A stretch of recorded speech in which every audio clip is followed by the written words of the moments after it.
Hey there, tonight we're exploring the American diner.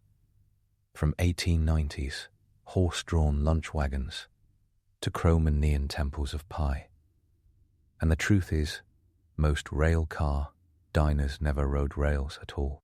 If these stories help you unwind, I'd love a quick like or subscribe, but only if they're genuinely working for you.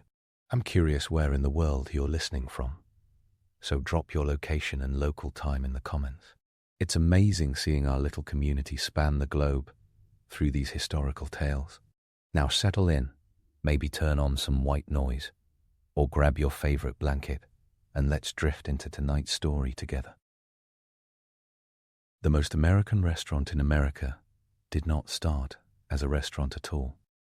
It rolled up at midnight, parked under a street lamp, cracked open a window, and slid hot coffee to a newsroom door. In 1872, Walter Scott of Providence, Rhode Island, turned a horse-drawn wagon into what newspapers called a night lunch car. He set up outside the Providence Journal building, selling sandwiches, hard-boiled eggs, and pie to printers and reporters working the graveyard shift. No linen, no chandeliers, no aristocratic speeches about provenance. Just bread and heat and hustle. That wagon is widely credited as the first of its kind in the United States, and it kick-started a century and a half of portable American comfort known by a deceptively simple name, the diner. That name carries a famous myth. Most people think diners are old railroad dining cars, plopped on sidewalks. It sounds romantic. It also sounds wrong. A handful really were cut from train stock. The vast majority were purpose-built in factories that copied the sleek look of rail cars, because rail was the gold standard of modern travel and design. People loved the refined vibe of a Pullman dining car. Manufacturers borrowed the look, delivered it by flatbed truck, and bolted the whole thing onto a slab. Railroad DNA. Without the railroad birth certificate, that twist alone could power an entire neon sign. After Scott's 1872 wagon, night lunch vendors multiplied. The new industry grew fast and slightly shady, because late-night food in the 1880s meant breakneck speed with equally breakneck sanitation. A menu was a chalkboard, a health code was a suggestion, and a meal came with a side of civic grumbling. Then the wagon makers got fancy. In Worcester, Massachusetts, Thomas H. Buckley built elaborate lunch wagons, beginning in the late 1880s. Buckley's wagons had carved wood, stained glass, and names like Owl and White House. The Owl name was not subtle. It was open when everyone else slept. By 1893, Charles H. Palmer of Worcester secured a U.S. estate patent for a night lunch wagon. That same year, America sighed at a panic in the stock market and sighed harder at the World's Fair in Chicago. The fair flaunted modernity. The wagons parked nearby sold modernity on a plate. Cities pushed back as wagons clogged streets, and neighbors filed complaints about noise, trash, and the occasional fistfight between a trolley worker and a dockhand. Reformers demanded plumbing, restrooms, and fixed locations. The business pivoted. Keep the counter and the stools, lose the wheels. Factories started building lunch cars that never moved again. The portable box simply got a permanent address. Worcester became the Detroit of diners. In 1906, Philip H. Dupree and Irving A. Williams founded the Worcester Lunch Car Company. Over the next half-century, they built a series of glossy barrel-roofed lunch cars that set the template. A central counter lined with stools, a back bar packed with coffee urns and pie cases, tile floors, a tiny kitchen behind the counter where everything happened in arm's reach, and a door on each end so shift workers could barrel in and out. By the time the company closed in 1961, it had produced 651 diners, according to diner historian Richard J. Sess Gutman, who basically wrote the book on the subject. The early Worcester cars looked like wooden streetcars. Then they swapped wood for porcelain enamel and cleanable surfaces, the way a surgeon swaps a rag for a scalpel. The word diner traced to railroad dining cars, but the term stuck to these fixed lunch cars by the 1910s and 1920s. Manufacturers pushed it in their catalogues. Railroads sold glamour. Diners sold that glamour for the price of a blue plate special, and the psychology worked. A diner became the kind of place where an 8-stool counter could attract 10 regulars and still somehow seat 12. New Jersey joined Massachusetts as a manufacturing and ownership powerhouse. In Elizabeth, Jerry O'Mahony built the Jerry O'Mahony Diner Company from 1917 to 1956. The company's slogan, "In our line, we lead the world," was not modest. It was accurate enough. O'Mahony's firm turned out roughly 2,000 diners, give or take a few disputed serial numbers, and shipped them all over the country. Worcester and O'Mahony created American dining in kit form. Decide on a size. Pick a wood or enamel interior. Select a tile color. Wire for neon. Add a pie case. Ship. Install.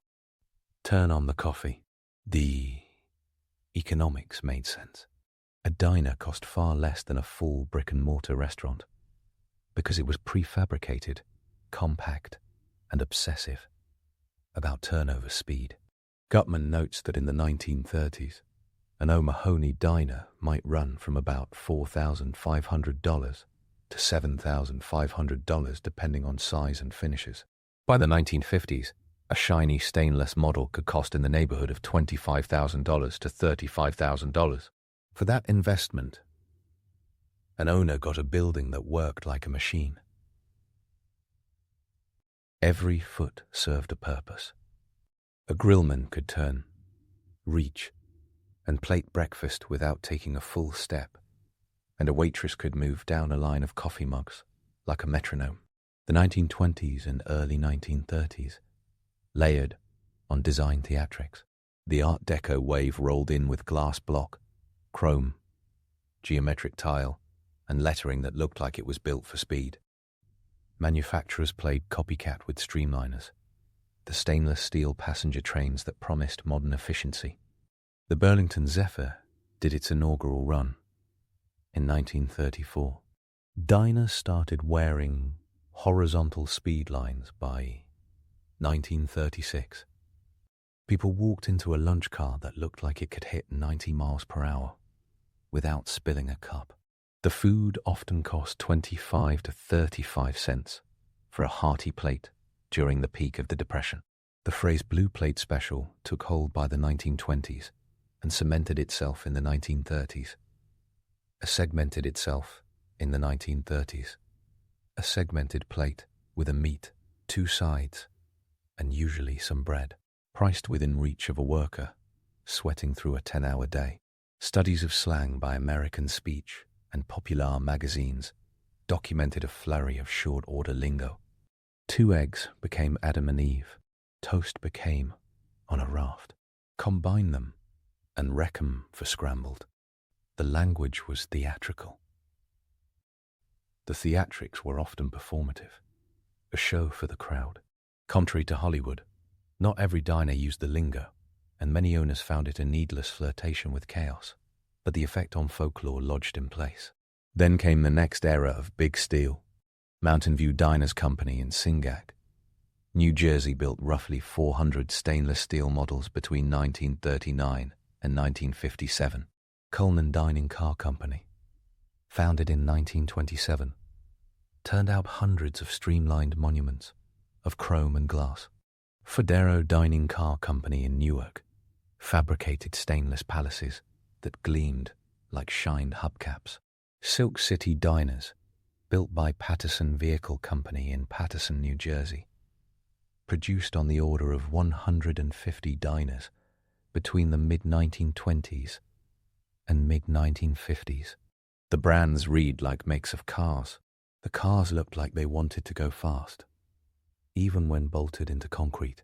On the plains and across the West, Ballantine Manufacturing Company of Wichita shipped tiny box diners by the hundreds, 8 to 12 stools in some models, with flat fronts and little hoods. Their post-war catalogues offered models ranging from a compact 8-seat unit to a larger 24-seat box. A Valentine could be craned onto a lot in a town with more grain silos than traffic lights, and it would start flipping burgers the next afternoon. Diners were portable capitalism. At a moment when America was extending highways and new towns, like someone laying out model train track, World War II paused the shine.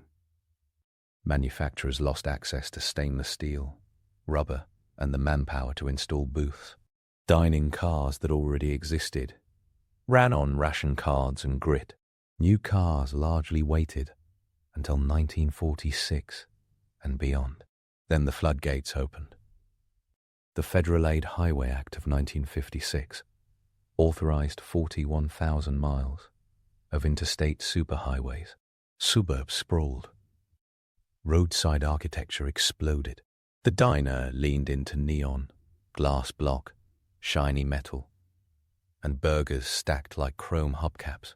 A steak sandwich tasted better when the sign outside said "Eat" in 6-foot letters. A design vocabulary born in rail depots suddenly belonged to an America addicted to cars. A social geography formed around that counter. Factory workers with pockets full of overtime, office clerks with 10 minutes to spare, teenagers orbiting a jukebox, traveling salesmen married to the highway, cops on the night shift, nurses coming off one, musicians halfway to sunrise, all stacked into one room. The place functioned like a third space before anyone wrote think pieces about third spaces. It was democratic in a way that felt immediate. A rich person could sit next to a broke person, and both would get the same coffee and forkful of pie. The promise of equality sometimes outran reality. Black travelers in the Jim Crow era carried the Negro Motorist Green Book, published from 1936 to 1966 by Victor H. Green, because many restaurants, diners included, refused service. The Green Book listed safe stops across the country. Civil rights sit-ins in 1960 targeted lunch counters, most famously at the Woolworth in Greensboro, North Carolina, rather than classic railcar diners. But the point infected the entire category of quick service counters. The Civil Rights Act of 1964 ended de jure segregation, but the memories of the road trip calculus never really left. The image of the diner as a refuge is accurate in many places and complicated in more. There is no diner without the coffee. Pots sat on back bars, shining like artillery, or hissed under chrome urns. Coffee in diners ran cheap for decades because it locked in regulars. The profit margin was baked into the refills. With coffee came pie. The glass pie case sits like a transparent promise on the back counter for a reason. If a person can see 3 layers of meringue, they buy 1. Despite the fairy tale of grandma making every crust at 4 a.m., a lot of diners bought pies from commercial bakeries, especially after the 1950s, when refrigerated trucks made daily deliveries possible. Plenty of mom-and-pop spots baked in-house. Plenty more learned to develop a loyal crowd with a house specialty, while outsourcing the rest. The business model worked on throughput, not just the mythology of scratch. The engineering behind the scenes made that throughput possible. A short order stations triangle. Grill, refrigeration, pass, saved steps. Design drawings from the Worcester Lunch Car Company show everything inside a narrow aisle, often under 7 feet wide, with the cook pivoting between griddle and plate shelf by twisting at the waist. Classic counter stools usually sat about 30 inches high, spaced roughly 24 inches center to center to keep elbows from triggering wars. That sound of plates ringing against a metal order wheel existed for a reason. It tracked. A one-person grill could bang out 50 breakfasts an hour if the choreography stayed intact. And then a busload of teenagers showed up and everything fell apart. The place lived on, controlled chaos. Blue-collar mythology stamped hard on the food. Patty melts. Meatloaf with a stripe of ketchup, like a victory ribbon. Clubs, sliced into diagonals crisp enough to shave with. Hash browns and home fries forming regional tribes. Plenty of hot, open-faced sandwiches, drowning in gravy so thick it could preserve a fossil. In New Jersey, disco fries. Fries with mozzarella and brown gravy showed up during the nightclub era, a local riff that owed more to post-disco exhaustion than to poutine. New England prized griddled hot dogs scored on the bias. In the Midwest, Chili Mac slummed comfort like it never left the Great Depression. The menu turned into a binder for a reason. A diner was supposed to feed a shift crew without anyone arguing. Something for everybody sometimes meant everything for everybody. Owners still understood. Margin.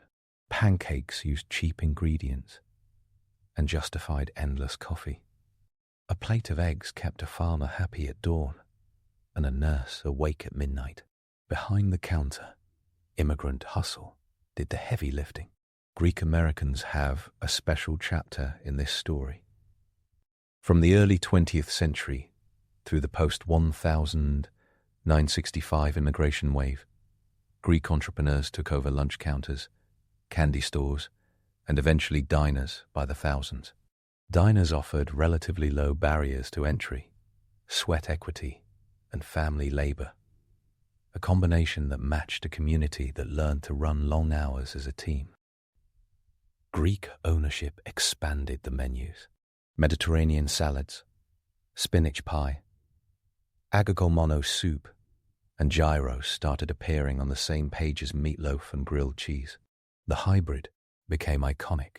Tom's Restaurant at 2080 Broadway in Manhattan, Greek-owned for decades, achieved that weird kind of fame that happens when a sitcom uses a facade as shorthand for an entire city. Tom's neon appeared in Seinfeld's exterior shots. The dining room on the screen was a set. The sign in real life is real. That split between reality and icon sums up diner culture perfectly. The place serves a neighborhood. The sign launches 1,000 postcards. Design didn't stop in the 1930s.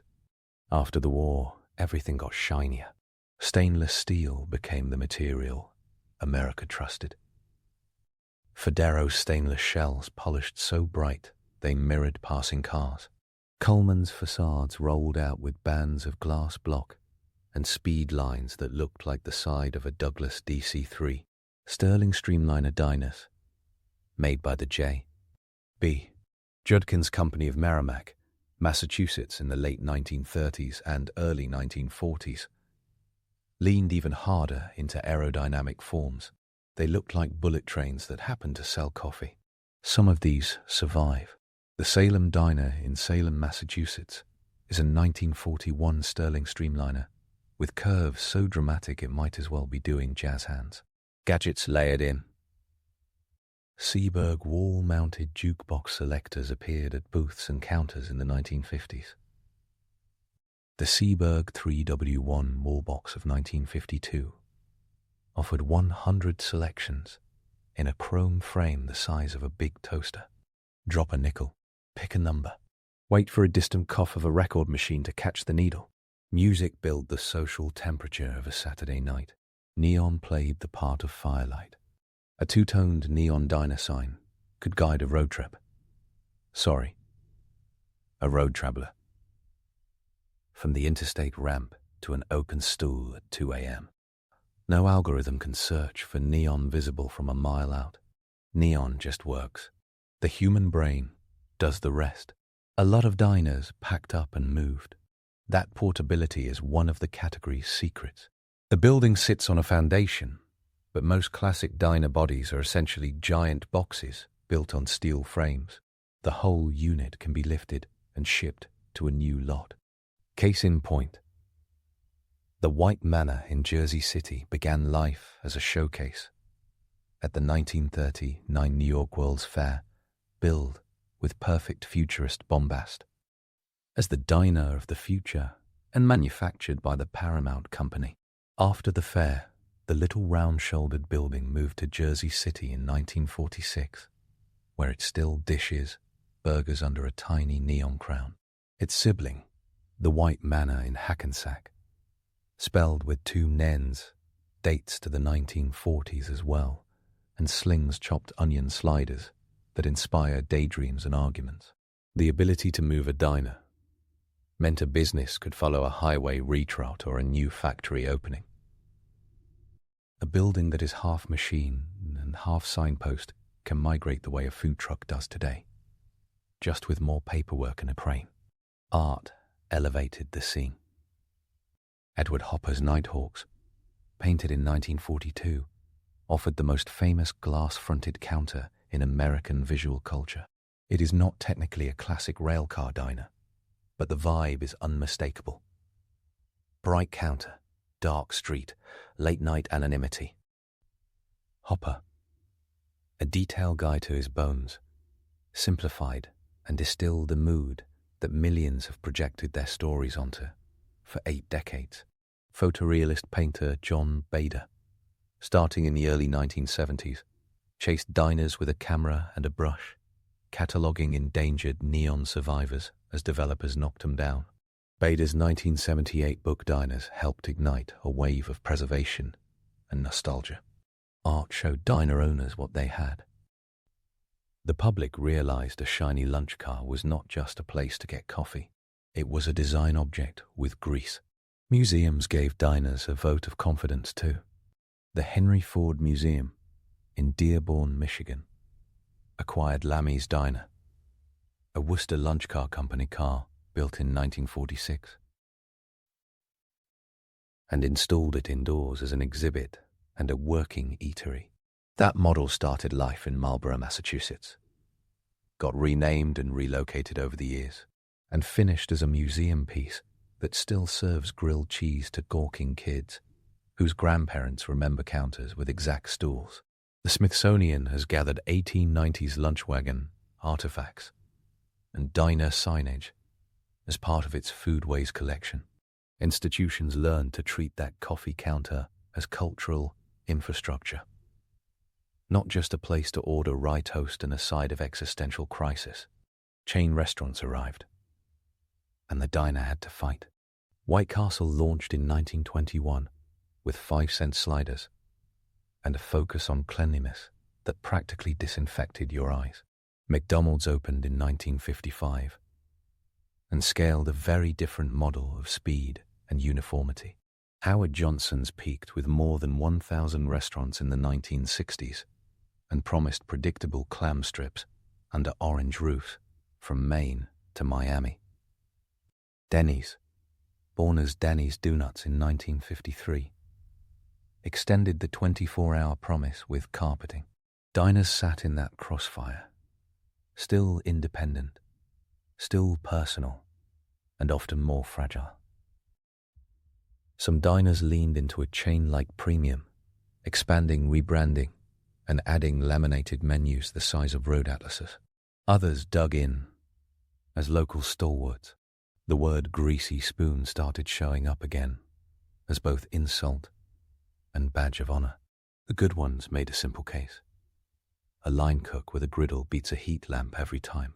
The supposed decline of diners in the 1970s looks plausible on paper. Cities struggled. Suburbs sprawled in weird ways. Gas crises played havoc with road travel. Many diners got bulldozed for parking lot-friendly chain boxes. And then, because American culture runs on reverse nostalgia, diners came back in style. The Empire Diner on 10th Avenue in Manhattan, built by Fodero in 1946, reopened as a hippietery in 1976 with an artist crowd, a shiny Art Deco shell, and a cinematic vibe that landed it on postcards and fashion shoots. The old-school charm became the point. New manufacturers adapted too. De Raffaele Manufacturing Company out of New Rochelle, New York, evolved from classic dining cars to modular restaurant buildings, still selling the feel of the diner with contemporary code compliance and bigger kitchens. Coleman kept operating into the 21st century, evolving into Coleman buildings before closing in 2011. The shape of a diner could change, but the idea survived like a cockroach in chrome. There is an impulse to claim that all diners are on the East Coast. The numbers are powerful in New Jersey, Massachusetts, Pennsylvania, and New York. New Jersey calls itself the diner capital of the world, with more than 500 classic and modern diners, depending on how one counts. The slogan is proud and loud, but the reach is wider. The A1 Diner in Gardner, Maine, a Worcester car perched on a bridge like it is daring gravity to try something, has fed locals since the 1940s. The Summit Diner in Summit, New Jersey, an O'Mahony from 1938, still opens early enough to scare the sun. The Blue Bend Diner in Bennington, Vermont, a Silk City from 1948, makes pies that require a second stomach. In the Midwest, Detroit's Telway sliders look like diner DNA with extra onions. Across the plains, Valentine diners sit in towns where the grain elevator is the skyline. On the West Coast, the look morphs into googie coffee shops. Norms in Los Angeles dating to 1957, with starbursts and folded plate roofs, but the function overlaps. Counters, booths, breakfast at midnight, endless coffee. The national hunger for cheap, fast comfort builds different shells and somehow lands in the same seat. Prices moved, obviously. In the 1930s, a blue plate for a quarter made sense in a world where a factory wage might sit around $17 a week. By the 1950s, a neon palace with stainless steel, everything could charge $1 and change for dinner and keep a family happy with Sundays and music. Through the 1970s, some places clung to a 25-cent cup of coffee like a promise they made to their grandfathers, but the price eventually had to climb. Today, a diner fuses old math with new. Pancakes are still a good margin. A Monte Cristo still fills a plate. The pie case still sells with its eyes. Food media loves to mythologize short-order lingo, but the actual secret language of diners was always speed plus memory. A good counterperson could keep 10 simultaneous orders straight while refilling coffee without breaking stride. A good cook could internalize the space on the grill like a chessboard and know that the English muffin at 10 o'clock sits next to bacon that tells time by smoke. The accuracy of the cliché mattered less than the reality of the ballet. Regulation mattered too. Part of the shift from wagons to fixed diners came from health and zoning codes that demanded plumbing and restrooms. Early 20th century reformers targeted lunch wagons as a nuisance. Once the car body sat on a permanent foundation and connected to sewer lines, cities relaxed. The reason a diner can look like a vehicle yet count as a building is because the code treats it like one. There are countless stories in old city minutes of diners facing neighbors, upset about traffic or late-night crowd noise, and solving it by moving a block or two. Mobility saved a lot more diners than it hurt. The place delivered culture with the food. It carried gossip across neighborhoods. It fed night workers invisible to bankers' hours. It gave high school kids somewhere to brood under fluorescent lights where a parent could not find them. It served as an office for the writer pretending to draft the next great American novel on a paper placemat. It provided a stage where a politician could shake a hand and earn a headline for the promise of not forgetting the little guy. It offered a neutral zone for that awkward conversation nobody wanted to have at home. In a country obsessed with private space, the diner stayed stubbornly public.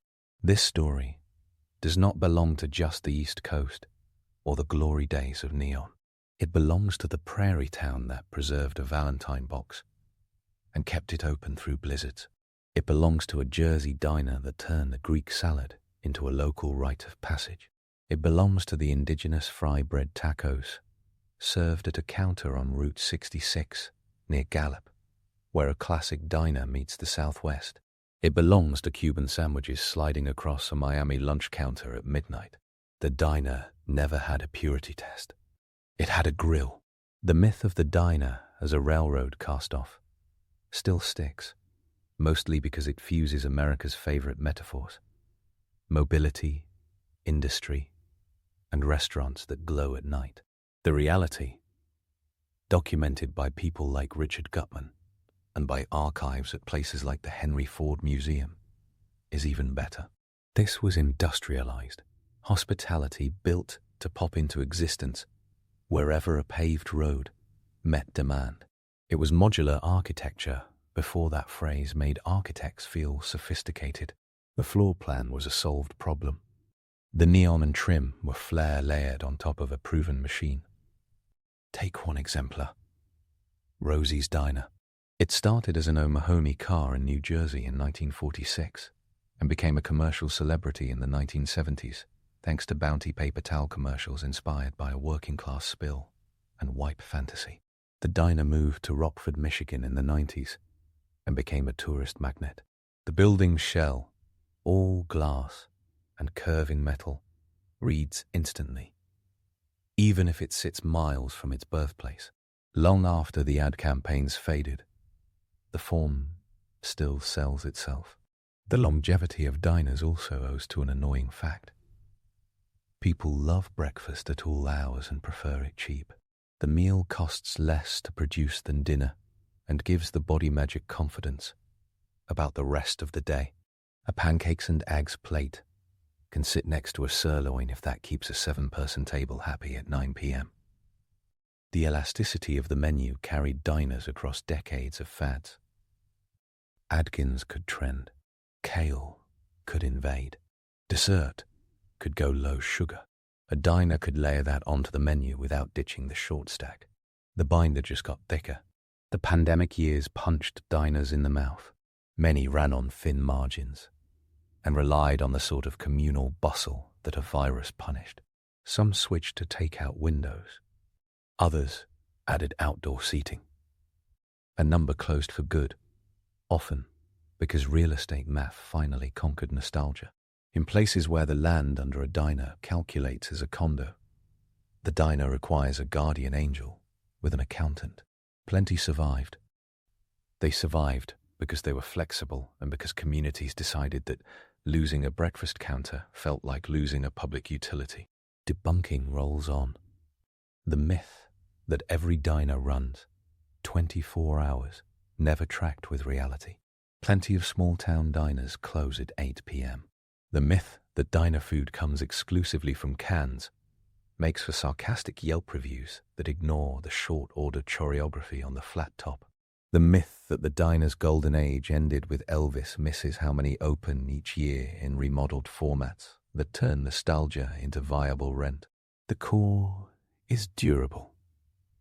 Counter service, all-day breakfast, an open kitchen, portions generous enough to summon forgiveness, and a menu that treats tradition like a local ordinance. Specifics still matter.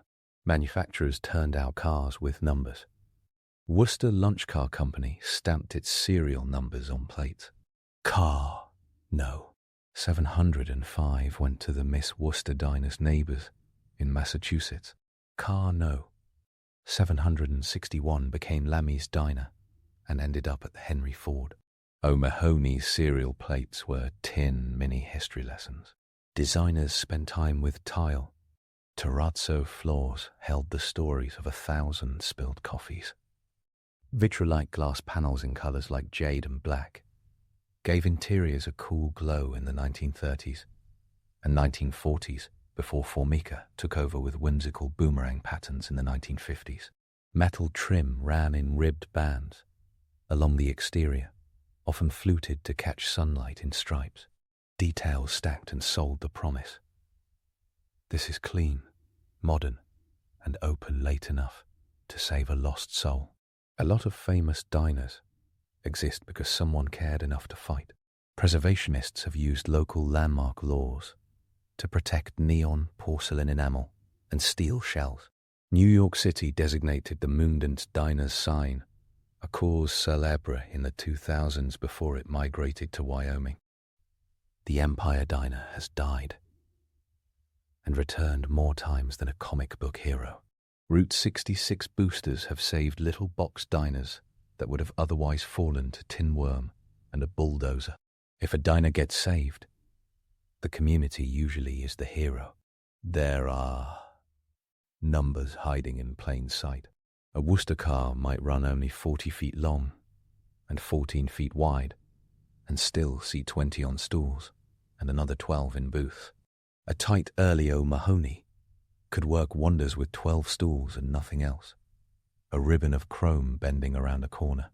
Booth-heavy modern diners can seat over 100 because the classic lunch car merged with the roadside coffee shop, and marriages are about compromise. Cases of eggs in a week can run into the thousands in a busy spot. A Saturday rush can crush a human's sense of time, like a hydraulic press, and deposit the cook 3 hours into the future, with grill marks tattooed into the brain. Cameras love diners. Directors point to a counter because the background gives them everything they want. Stainless steel, reflections, and hot coffee steam that catches the light like atmosphere in a sci-fi movie. The Pulp Fiction robbery scene plays out in a coffee shop. Not a classic diner car, but the iconography is close enough to shoehorn into diner lore. Reality often blurs into the set. This is where culture does its laziest and most effective work. The diner is Hong Kong action cinema's tea house, the Parisian cafe, the British chippy, the Roman trattoria, the Brazilian boteco, the Brazilian molteco, the Brazilian molteco, the Brazilian moteco, the Brazilian moteco, turned into chrome and eggs. America stamped its branding onto the type. Greek ownership remains a backbone. The pattern is not an accident. The presence of family labor, the willingness to work long hours, and a network of suppliers and cousins made the business survivable across decades. The menu tells the story more vividly than a demographic graph. Gyros at midnight, spanakopita next to a tuna melt. The coffee gets stronger and darker. The desserts get a little taller. The staff knows regulars by the milk-to-coffee ratio and the fact that someone likes their home fries extra crispy, extra onion. Don't ask. Some diners are museums by accident. The Olympia Diner in Newington, Connecticut, on the Berlin Turnpike, has a neon script that looks midnight blue even in daylight. The Bendix Diner on Route 17 in Hasbrook Heights, New Jersey, a Coleman job, sits with a streamlined body that makes traffic slow down just to stare. The Ever-Ready Diner in Hyde Park, New York, has stainless curves and a late-night menu that hugs students from the nearby Culinary Institute of America like a blanket. Each of these places keeps a region's memory book open. It is ridiculous and also correct to say that the diner invented breakfast as cure. The medical degree comes from pancakes bigger than a steering wheel, the sizzle of bacon, and coffee that earns an all-caps label on the menu. This is not health advice, obviously. This is civic ritual. People walk into a diner at 7 a.m. or 3 a.m. or 1 p.m. and fix their day because the counter suggests a path and then covers it in maple syrup. Diners communicate with signs. The 3-letter neon eat sign is a blunt instrument because blunt instruments work. The word itself acts as a command that also reads like permission. Older diners have window decals for state inspections and union stickers and credit card logos that map out economic history all the way to a wad of delivery platform, QR codes held by blue tape. A door covered in stickers is a visual timeline of American retail. Under it all, a handwritten note matters most. Back in 15. Out of meatloaf, cash only today. Open all night, New Year's Eve. In emergencies and celebrations, the diner narrates itself. Every category has a creation myth. The diner didn't need one. It had Walter Scott in 1872 with a horse and some coffee and a way to bring a newsroom back to life. It had factory builders with the nerve to think a restaurant could be a product. It had husbands and wives and sons and daughters who took shifts and made rent and called the regulars by their first names while the regulars forgot theirs. It had manufacturers who leaned into speed lines because America believed in speed. It had artists who painted it and scholars like Richard J. Gutman who documented it. It had preservationists who saved it and gentrifiers who used it as a prop. The diner did not invent the American century. It did feed the people who built it. A few statistics lock the story into place. Worcester Lunch Car Company built 650 one-diners from 1906 to 1961, many with serial plates that let a historian trace ownership like car titles. The Jerry O'Mahony Diner Company, operating between 1917 and 1956, turned out on the order of 2,000 units, some long and booth-heavy, others compact and all-counter. Mountain View Diners Company produced around 400 sleek stainless models between 1939 and 1957. Silk City, a Patterson firm, produced roughly 150 units across 2 production runs, 1926, 1942, and 1946. These are the big numbers the industry still lives by. They are not guesses. They come from factory records, trade journals, and the obsessive ledger-keeping of people who understood that a building with a coffee pot counts as a national artifact. The diner's future looks a lot like its past. There will be closures. There will be stubborn survivors. There will be sleek new builds that mix chrome with ADA-compliant bathrooms and enough kitchen space for a pastry chef who posts on social media about laminated dough. There will be highway diners that look like space capsules and urban diners squeezed into storefronts with stools pressed against a window. There will be more mashups. A banh mi on a diner menu is a win for everyone. Breakfast tacos at a counter in Vermont are not a betrayal. They are proof that the category still breathes. The most important part is the counter. It codes equality across time. A booth is personal property for an hour. A counter is civic space for 15 minutes.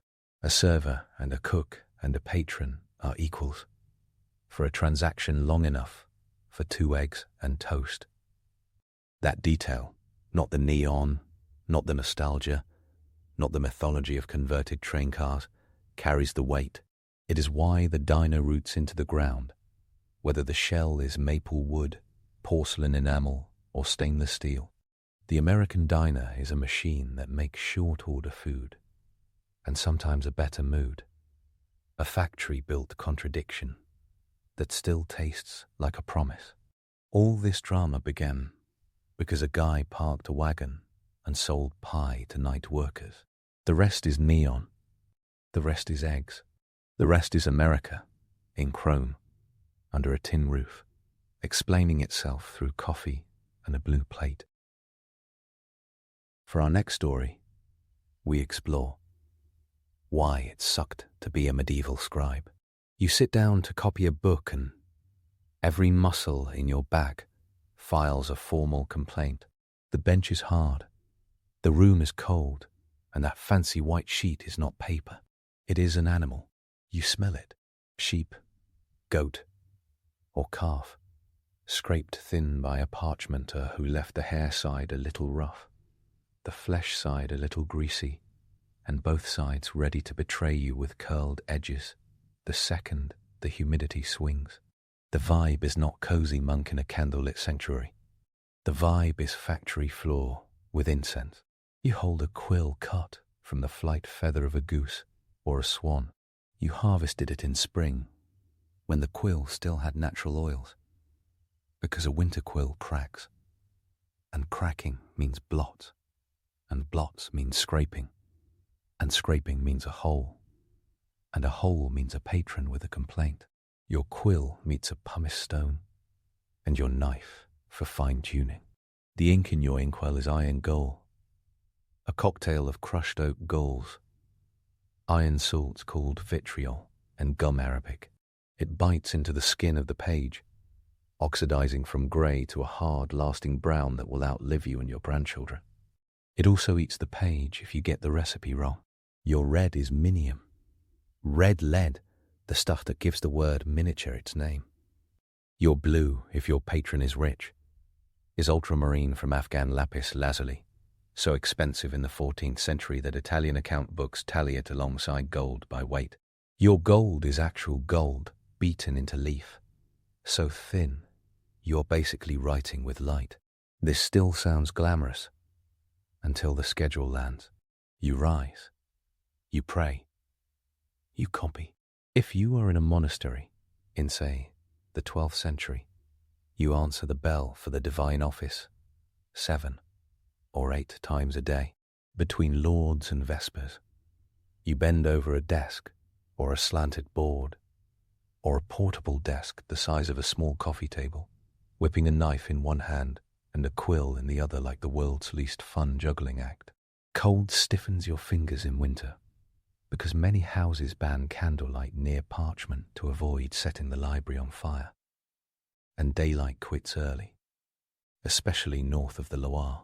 Your eyes track lines ruled with lead point or plummet, a faint grey grid that saves your words from wandering downhill. If you forget to rule and the lines slant, the corrector notices. The corrector always notices. Your body is not okay. There is a medieval scribal note that says, in Latin, that although only 3 fingers write, the whole body labours. Scholars cite it because it is perfect. The shoulder tightens, the neck locks. Your spine becomes a question mark you are not allowed to ask. Your eyes burn. There is no ophthalmologist. The work is not soothing mindfulness. It is endurance athletics for the small muscles of the hand, wrist, and back, with a soundtrack of scratching and cursing under the breath. Now for the part that eats your soul. Time, a basic legal register or a modest sermon collection, in a simple hand, might move along at maybe 2 to 4 pages a day if you are skilled, and the text is cooperative. That means 20 to 40 pages in a 2-week push. If the abbot does not need you to dig a ditch, or the stationer does not send you on an errand, or your ink does not suddenly turn into sticky sludge because the humidity changed, anything with diagrams, tables, or glosses slows to a crawl. Anything with illumination slows to a crawl. And then a stop while the illuminator catches up. A full Latin Bible, even in late 13th century Paris microscript, runs over 1,000 pages. Production often takes months with multiple hands. Large Bibles in the 12th century could eat 200 to 300 calfskins. That number lands like a fist. 200 animals for one book. You do not get to think too hard about the economics of livestock every time you turn a page. Myths about you die fast once you look at the receipts. People love the idea of monk equals book equals solitary genius. The truth is more assembly line.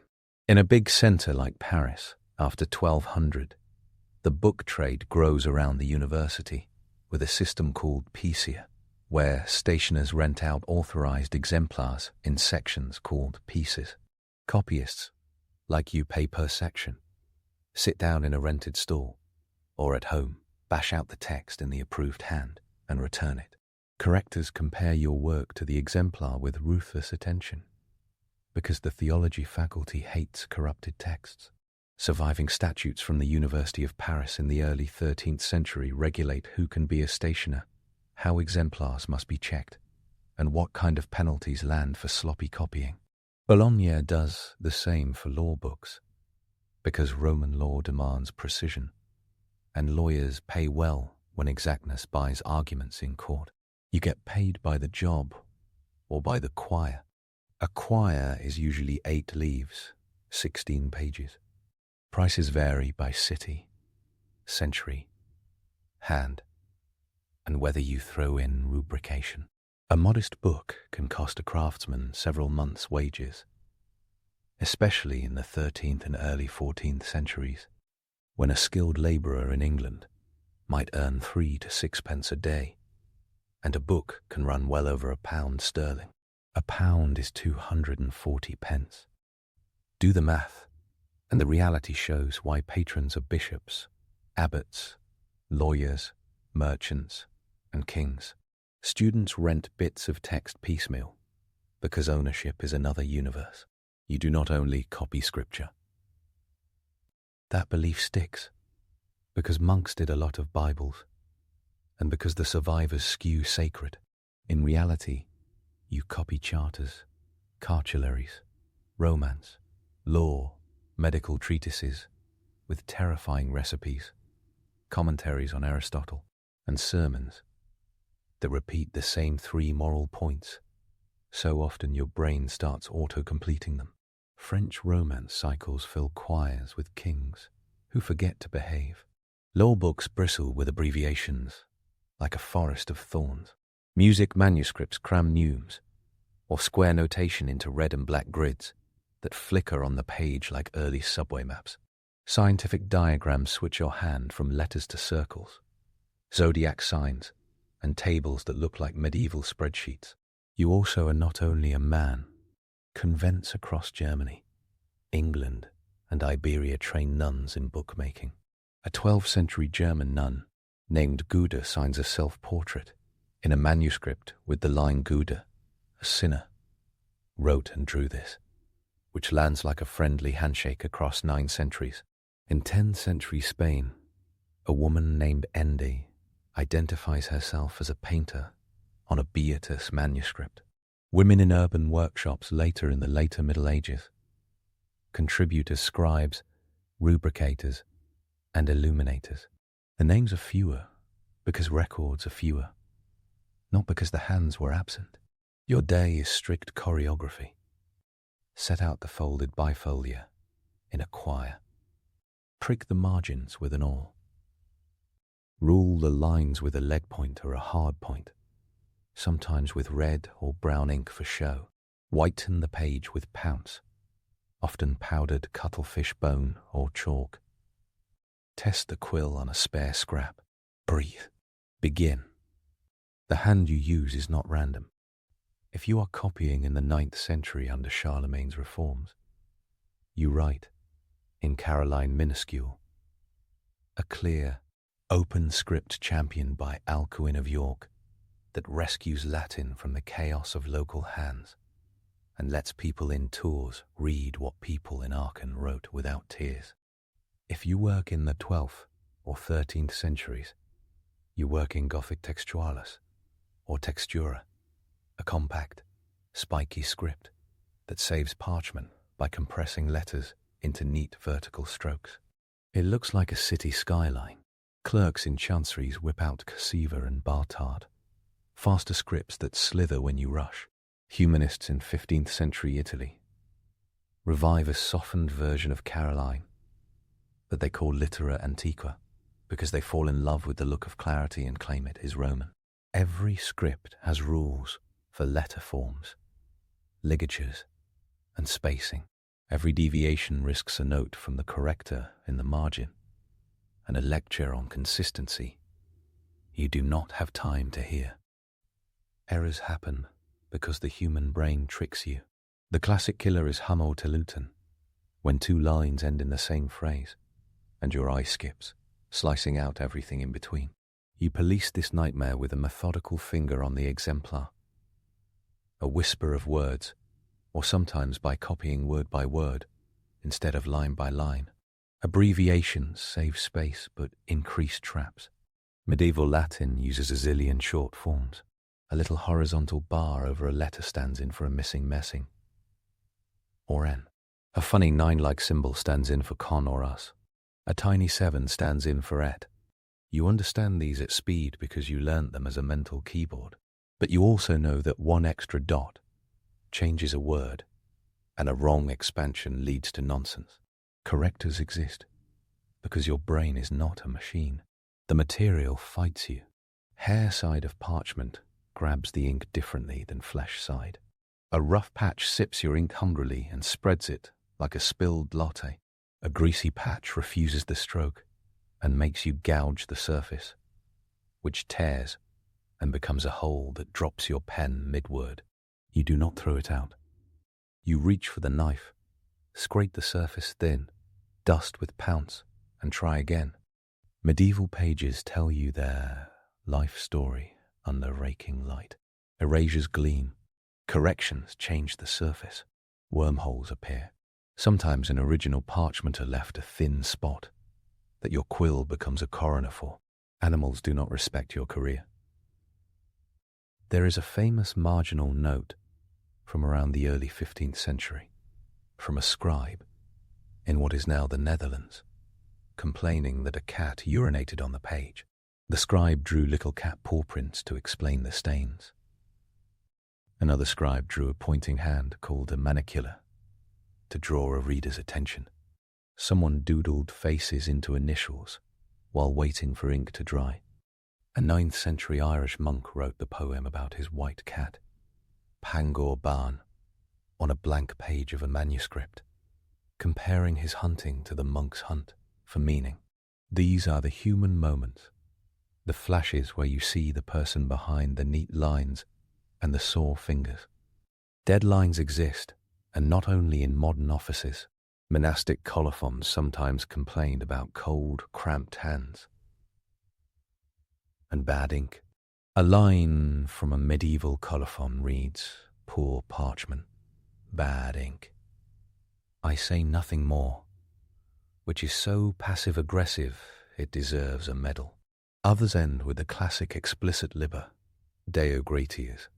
The book is finished, thanks be to God, which reads like a sigh of relief in Latin. Scribes plead for wine. Scribes warn future readers not to steal the book under pain of excommunication and other imaginative curses. These notes do not ruin the magic of the Middle Ages. They decode it. They put skin and mouth and hunger back into a world we are tempted to turn into stained glass. Now snap to the economics again. Parchment is meat money. Paper helps, but not at first. Paper arrives in Europe through Islamic Spain in the 12th century and spreads across Italy, with mills like Fabriano in the 13th century developing watermarks and gelatin sizing that lets ink sit cleanly on the surface. Paper can cost a fraction of parchment and take pigment differently. By the 14th and 15th centuries, urban workshops in places like Bologna, Florence, and Paris produce paper manuscripts in volume. You feel the shift in your fingers because paper drinks differently and tears differently and makes your knife less busy. Cheapness changes who owns books. It also changes how fast a job arrives and how fast a stationer wants it back. Censorship and danger are not only early modern inventions. Your job puts you near ideas, which means heat. Copying a Bible into English. In England, in the 1380s, in the orbit of John Wycliffe, leads to legal trouble within a generation. The statute De Heretico Cumburendo in 1401, in England, criminalizes heretical literature. Bishops seize books. Readers hide them. Scribes walk fine lines between piety, contract, and conscience. University condemnations list prohibited doctrines by 1277 in Paris. Correctors compare text to standard exemplars called correctoria to fix errors that creep into popular versions. The lecture hall and the scriptorium police each other with ink. Illuminators make your life look prettier than it feels. You leave space for an initial and note it with a skinny letter in the margin, so the painter knows what letter goes there. You colour the rubrics in red with minium, because the patron paid for headings and chapter marks. That is literally what rubric means. You hand off to the illuminator for a flourish or a miniature. In a big book like the Winchester Bible from the 12th century, multiple artists work in sequence and sometimes go unpaid or get reassigned, leaving blank spaces where a masterpiece should be. The Book of Kells from around 800 makes you feel weak because that is months and months of layered ornament, pigment planets placed with hairs of a brush, and yet behind the glamour lives a monk whose lower back probably never forgave him. Corrections are a whole bureaucratic system. You mark errors with a care and scratch in a correction. Above the line, you signal to the rubricator with a note at the edge. You use catchwords at the bottom of a choir to show the first word of the next choir so the binder knows the order. You write signatures, little letters or numbers at the foot of the page to keep the gathering straight. You leave room for glosses in a scholastic Bible where the main text flows in a narrow column in the center, while commentary by the likes of Peter Lombard or the Glossa Ordinaria wraps it like legal annotation. You work on a multi-column page where the layout is complex and mistakes are expensive. Your mind becomes a map. The myth of candles in cozy night work dies when wax drips and scorches a hole through your future. Most houses enforce rules about daylight copying. Winter limits your hours. Summer stretches them. In the north, the days run long in June, and the lines get longer too. In Italy, you get different light, but also different dust and different heat. You drink a lot of weak ale or water that is safer than it looks. Your hands carry a lifetime of tiny cuts from a knife that sharpens a quill 5, 10, 20 times a day. You do not keep count because keeping count makes you cry. People think printing kills you in a single blow. Gutenberg's press in the 1450s in Mainz changes the world, but scribes do not vanish overnight. Printers rely on scribes to proofread, to add rubrication, to paint initials in printed books. Customers pay scribes to copy specific texts that a printer has not yet set. The market shifts. Some scribes become correctors in print shops, the people who read proofs with a pedant's fury. Some move into document production for town archives and chanceries. Some keep making manuscripts because a handmade book still signals prestige and piety the way a custom car signals money now. A great library in 1500 holds incunabula and manuscripts side by side, like two species that briefly share an ecosystem. You absorb the rules of punctuation that do not look like modern punctuation. Latin sentences flow with fewer commas, more liturgical rhythm. You learn punctus elevatus, a point with a rise that signals a pause of a certain length. You write tally marks that guide a preacher in breathing. You expand abbreviations based on context that depends on theology, law, and grammar. Your job is literacy in action, not in theory. Accents matter if you are in the right place and the right time. Scribes in different cities reveal where they learned by the way they form an S or the arc of a G. You deal with clients. A patron wants a portable Bible. The small 13th century kind shrunk to palm size, with script so tight you need a magnifying glass in the 21st century to read it. That means thin parchment, compressed hand, and stamina. Another patron wants a massive lectern Bible with big, flamboyant initials that scare the bejesus out of your schedule. Someone wants a glossed copy of Gratian's Decretum for canon law, with precise column widths and a built-in index.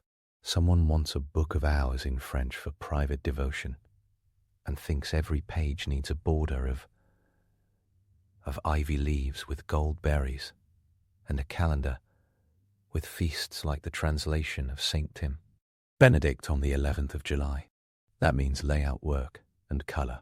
The patron pays more with every extra, but the extra is labour you do not get back in sleep. You sign your work, but sometimes not. A colophon at the end can carry your name the date, and a prayer. Edwine, the Canterbury monk behind the Edwine Psalter in the 12th century, is recorded larger than life in a portrait with the claim prints of scribes, not subtle at all. Jean Miellot, a Burgundian secretary and scribe in the 15th century, writes in French and Latin for Philip the Good, translating and illustrating with neat marginalia, explaining his process. For every Edwine or Miellot, hundreds of anonymous hands pass in silence. Books are collaborative to the point of erasure. The hand that rules is not the hand that writes, is not the hand that paints, is not the hand that binds. Binding itself is a separate craft, sewing gatherings onto cords, lacing boards, covering in leather, ticking off end bands at head and tail. You do not do all of it unless you live in a small house where everyone does everything and no one gets enough food. Mistakes sometimes turn books into palimpsests, which is a fancy word for recycling that wounds. Parchment is expensive, so old texts that seem less useful get scraped and washed and overwritten. The famous Archimedes palimpsest is a 10th century copy of Greek mathematical treatises scraped in the 13th century to make a prayer book. Centuries later, multispectral imaging reveals the buried science. The 13th century scribe did not hate math. He obeyed economics. You feel the ghost text under your words sometimes and push harder to erase its shadow. The page becomes a battlefield of priorities. Your money sits in the margins too. In some workshop accounts from Italy in the 14th century, ultramarine can cost more than gold per unit of paint. Vermilion and red lead bring their own headaches. Verdigris, a copper green, eats through parchment slowly like a toxic friend. Lead white provides highlights and glazes, but the dust has consequences. Although how much poisoning affects scribes versus painters sits in the murky zone of historical medicine. The safest thing in your toolkit might be soot ink for black, made from lamp black and gum, and even that smudges if your sizing is wrong. You operate inside rules, but you invent too. A reader needs help finding things, so you draw index letters at the side, or cut vellum tabs, or use running titles that show the book and the section. Later readers add glosses that become standardized. The entire scholastic culture runs on navigating dense texts quickly, which pushes you to develop signs, manicules, paragraph marks, and rubric headings. Layout engineering becomes a silent art. If you stop to admire it, the deadline slips, so you admire in motion. The physical pain is not medieval theatre. It shows up in colophons that complain about cold, in documented practices like using foot warmers, in marginal doodles of hands, massaging wrists. It shows up in the fact that one of your essential tools is a knife that lives in your hand for hours each day, used both to sharpen the quill and to lift the ink for corrections with the tip, and sometimes to steady the page through a curl. The knife is small, intimate, and dangerous. You never leave home without it. Your world has procedures that internet debates love to flatten. People say monastic scriptoria like a single thing. In reality, some monasteries maintain dedicated scribal rooms where work is coordinated. Others assign a desk in the cloister and call it a day. Some houses copy for their own use. Others sell. Urban stations and university workshops take over a bulk of production by the 13th century because the demand for textbooks explodes. The University of Paris needs Aristotle and Peter Lombard in numbers that a quiet monastery cannot match. The result looks like a modern publishing industry wearing a robe.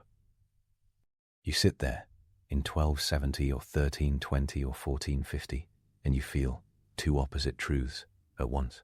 This job is misery. This job makes civilization run. The rule of law depends on charters and registers that you write. Theology depends on copies of the Vulgate that you copy. Medicine depends on copies of Avicenna and Galen that you copy in Latin translations that came through Toledo in the 12th century.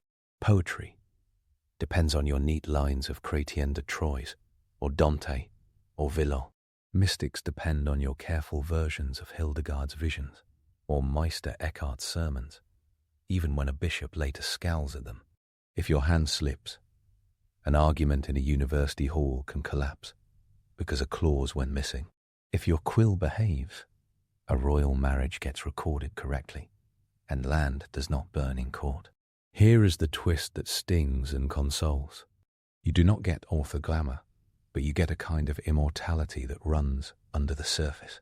Paleographers identify your hand centuries later by the way you cross a T or finish a G. They map your career through colophons that survive. Your anonymous craft becomes a signature to trained eyes.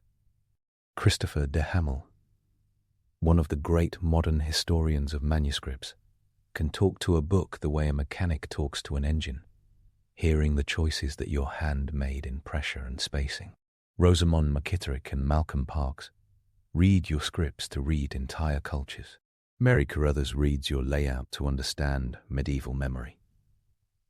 They argue about details, which is exactly what you demanded of your correctors. One more myth dies quietly. People love to say that medieval books are rare because people were ignorant and poor. The reality looks different. Books survive by accident and care. Books were expensive but desired. The collapse of collections comes from fire, damp, war, reformations, and neglect. Libraries in monastic houses get scattered in the 16th century in England under Henry VIII. Fire eats irreplaceable piles of vellum in cities like Florence and London. Mildew blooms. Yet thousands upon thousands survive because centuries of readers chose not to throw them away. That is on you too, because you built them with animal skin, tough sewing, and a script that aged better than your spine. The daily grind still wins. Think about the prickings on a page of the 12th century Durham Cathedral manuscripts. Those tiny holes are you, counting down the arm's length to make sure every line lands where it should. Think about a 13th century Paris Bible with thorns of abbreviation, where you keep the margins so crisp that later preachers can cram comments into any white space they find. Think about the Cologne cat paw prints and the Devonter cat urine note, the human comedy preserved because no one cleaned the evidence. Think about the Irish monk's cat and his delight in the small white hunter. Think about Edwine, posing as Prince of Scribes in glassy pride. The job is brutal, funny, exacting, and more modern than it looks. You learn tricks to survive. You train your body to sit square and give your eyes breaks by focusing at a distant window between lines. You keep your penknife sharp enough to shave hair and practice trimming the quill tip so it wears slowly rather than snapping. You plan the day around light. You clean your desk carefully because grit scratches and a scratch kills a page. You ration your good ink for the final line because readers love to inspect beginnings and endings. You keep a scrap of vellum as a test page for colour, so your vermilion does not bleed. You close the inkwell when the bell rings, because evaporation is a thief. The language of your work becomes a world, etc. hides behind the 7 sign. Per and pro shrink to hooked tails. Suspensions lop off word endings and replace them with a mark. The Tyronian notes, ancient Latin shorthand, sneak in. You and the readers share a code you never sat down to invent.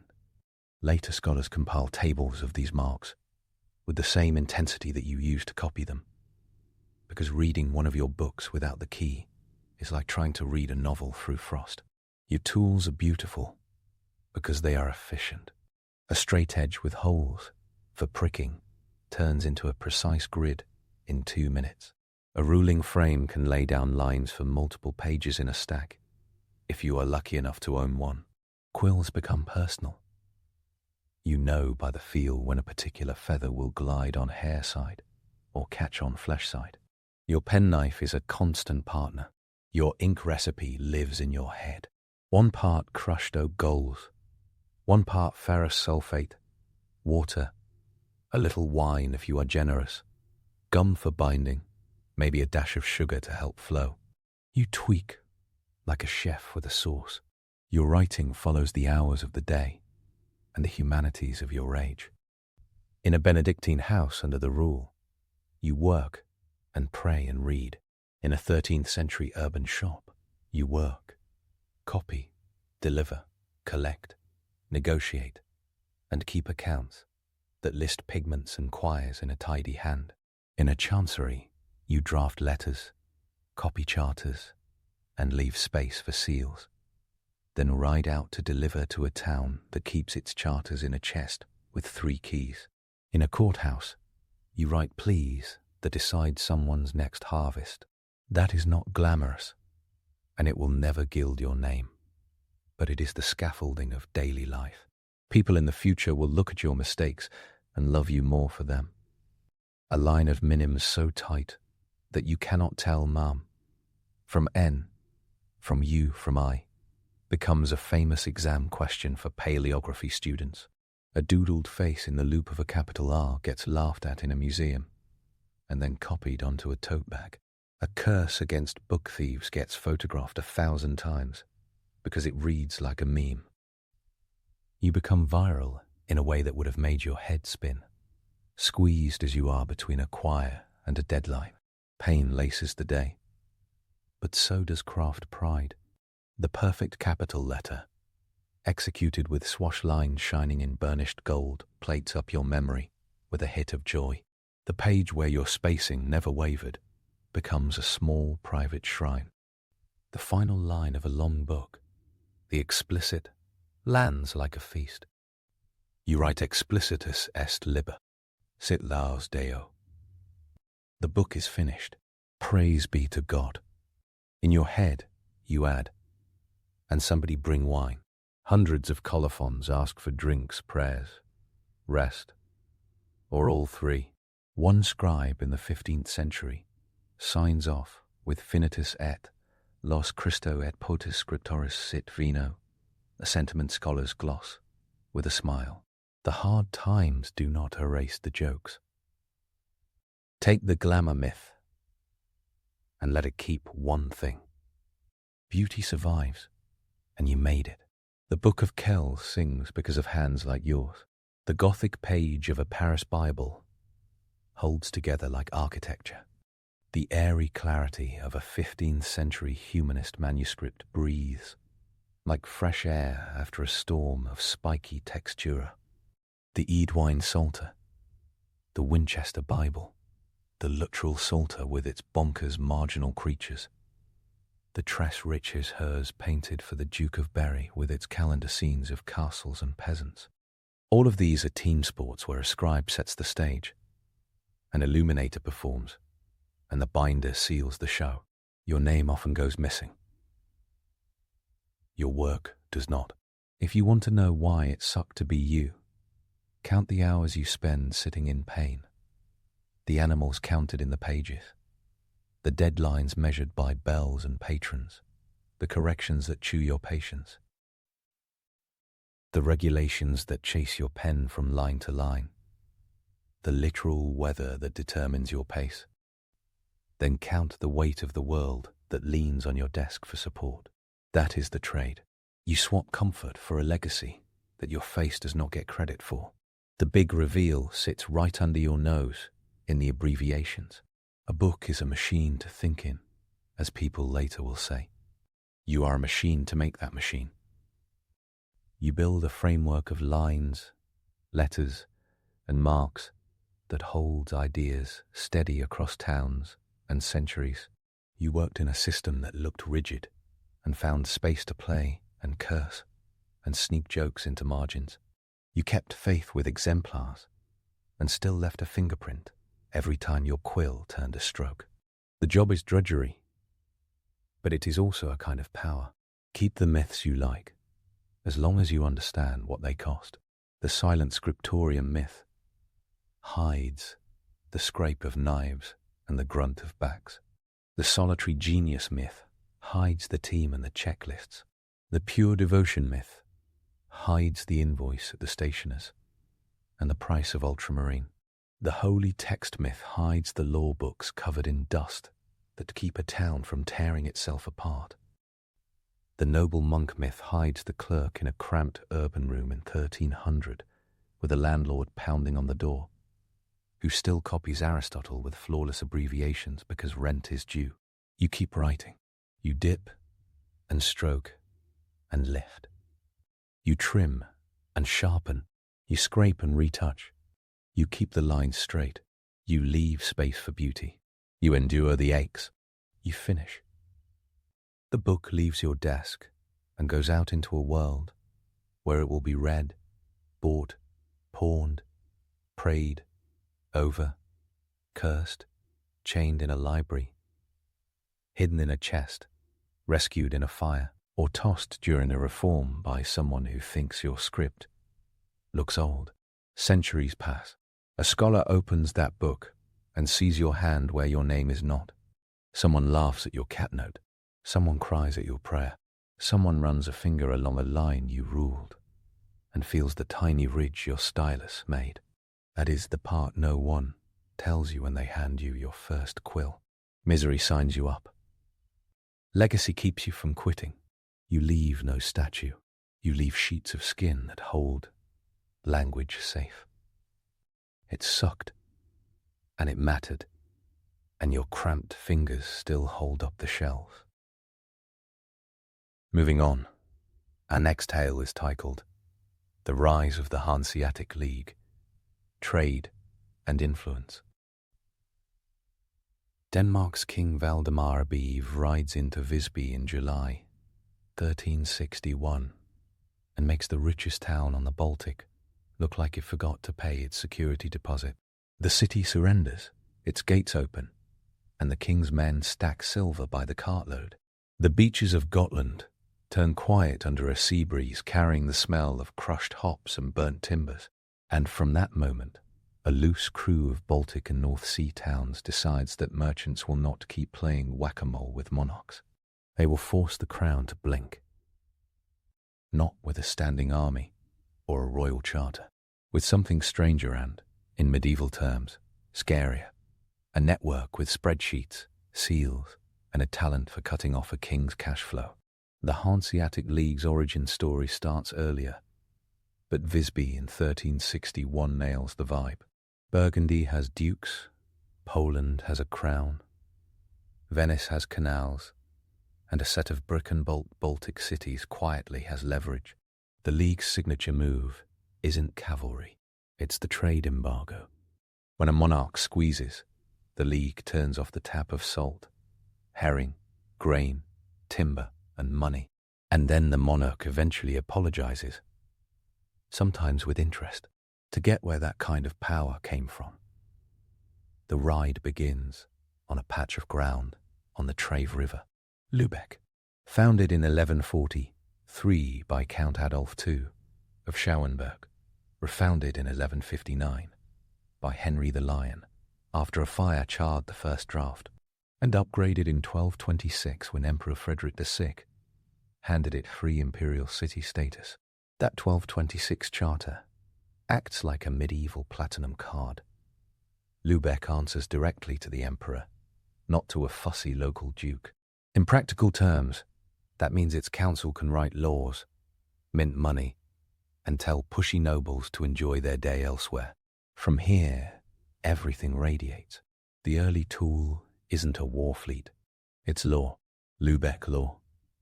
Lübisches Recht becomes a municipal operating system. Over 100 cities adopt some version of it. From the 13th century onward, it standardizes contracts, inheritance, merchant liability, and court procedures. A grain dealer from Wismar can show up in Stralsund and know exactly how a contract will hold up if something goes sideways in the rain. When a traveller's greatest fear is not wolves or stormy seas, but a local court that shrugs at the concept of property rights, the town with predictable rules wins every time. Lübeck turns that advantage into a network. Hamburg steps in like a co-founder with the keys to the North Sea. In 1241, Lübeck and Hamburg sign an alliance that looks small on parchment and enormous in effect. The text promises mutual protection of merchants and routes. It also quietly links the Baltic to the North Sea in a legal package. Goods can roll with relative continuity from the salt pans of Lüneburg to London's quays, from Riga's flax warehouses to Bruges' cloth halls, and back again. No one calls it a league just yet, but the circulatory system is wired. The goods humming through this system are not luxury knickknacks. The Hanseatic app is bulk. Lüneburg salt riding, 130 kilometers along the old salt road to Lübeck in wagon trains, heavy enough to carve ruts into the ground. Baltic grain arriving from Elbing and Danzig by the shipload, feeding Flanders when local crops fail. From Novgorod come beeswax by the ton, and furs thick enough to shame a royal mantle. From Swedish mines at Falun, copper flows in steady bars. Later, Lübeck councillors will note in their minutes that copper duty rates have people fuming, which in merchant terms means the stuff is moving well. Bergen pushes stockfish, air-dried cod, stacked like planks, and Skarn's autumn herring fairs at Skanör and Falsterbo pulse with economic caffeine, barrels upon barrels of salted fish, ready for a Europe that marks more than 100 meatless days every year. Monks and merchants agree on one thing at least. Herring keeps the calendar holy. Carrying this stadium of commodities are the ships that look like floating barns. The cog defines the league's early silhouette. Single mast, square sail, high sides, a blunt bow that says durability beats elegance. In 1962, excavators near the Weser River found the Bremen cog, built around 1380. It measured about 23.3 meters long, 7.6 meters wide, and hauled roughly 90 to 130 tons of cargo. The planking shows clinker construction, overlapping boards that shrug off waves and ice flows, and the square sail tells a story of steady trade winds and patient captains. Later, hulks and other forms enlarge the fleet, but the cog is the League's poster child. It looks like what it was, a warehouse with a mast. The League's superpower isn't the ship itself, it's the ability to make multiple ports treat that ship well. 4 headquarters, Contas, anchor this. London's Steelyard, Bruges, Bergen, and Novgorod. Each one functions like a fortified embassy with spreadsheets. Gelled in the 13th and 14th centuries, these contours run on statutes. London's Stahlhof, known as the Steelyard, lines the Thames with warehouses and a counting house. English kings confirm their privileges repeatedly, most notably under Edward I in 1282. Bruges wraps Hanse merchants into a world of Italians and Flemings. The contour there, formalized by the mid-14th century, functions until silting at the Zwin and political shocks nudged trade to Antwerp in the 16th century. Bergen's Briggen Quarter, a lattice of timber houses and wharves, later scorched by fires and rebuilt, runs on stockfish, rye, and a strict philosophy of curfews. And Novgorod's Peterhof, framed by orthodox spires and long winters, is a warehouse compound where German merchants follow a dense set of statutes known as the Scribe. 14th century rules that regulate everything from when the gates close to who handles disputes with local law. Those statutes control daily life with surprising detail because the contour system rests on a delicate social logic. Foreigners bring money and skilled trade.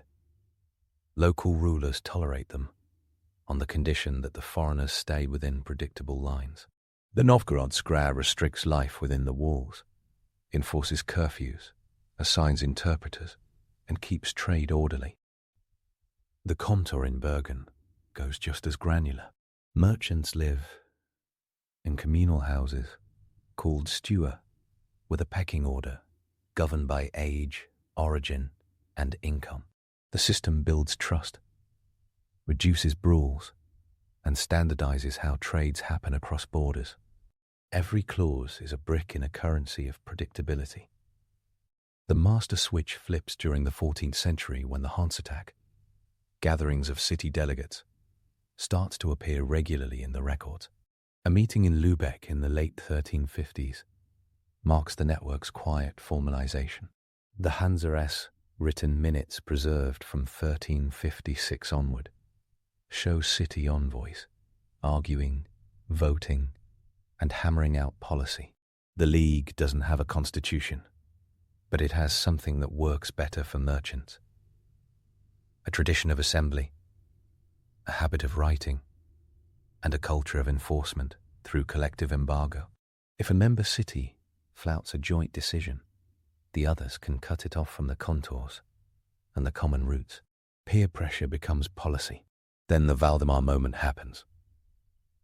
After the sack of Visby in 1361, Danish power looks intimidating. The League responds with treaties, blockades, and something everyone understands: money. In 1367, more than 50 towns form the Cologne Confederation, named for a meeting at Cologne. The Confederation commits to coordinated action against Denmark's king.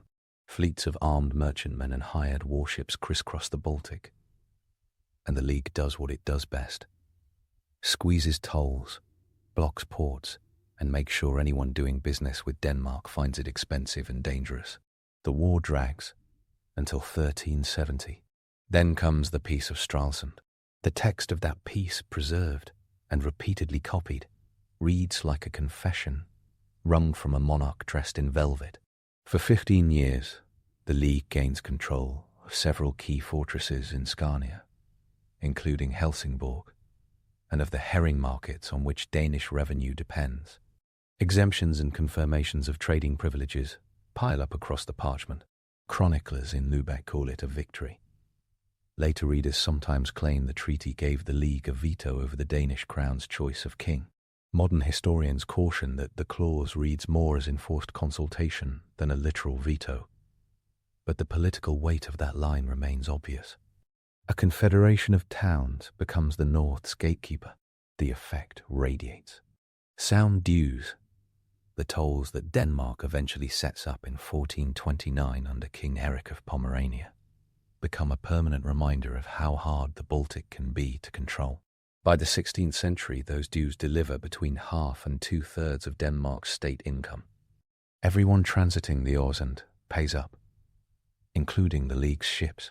Denmark's crown never forgets how expensive a hostile ring of cities can be, and the League never forgets that the Sound is a choke point that can strangle profits.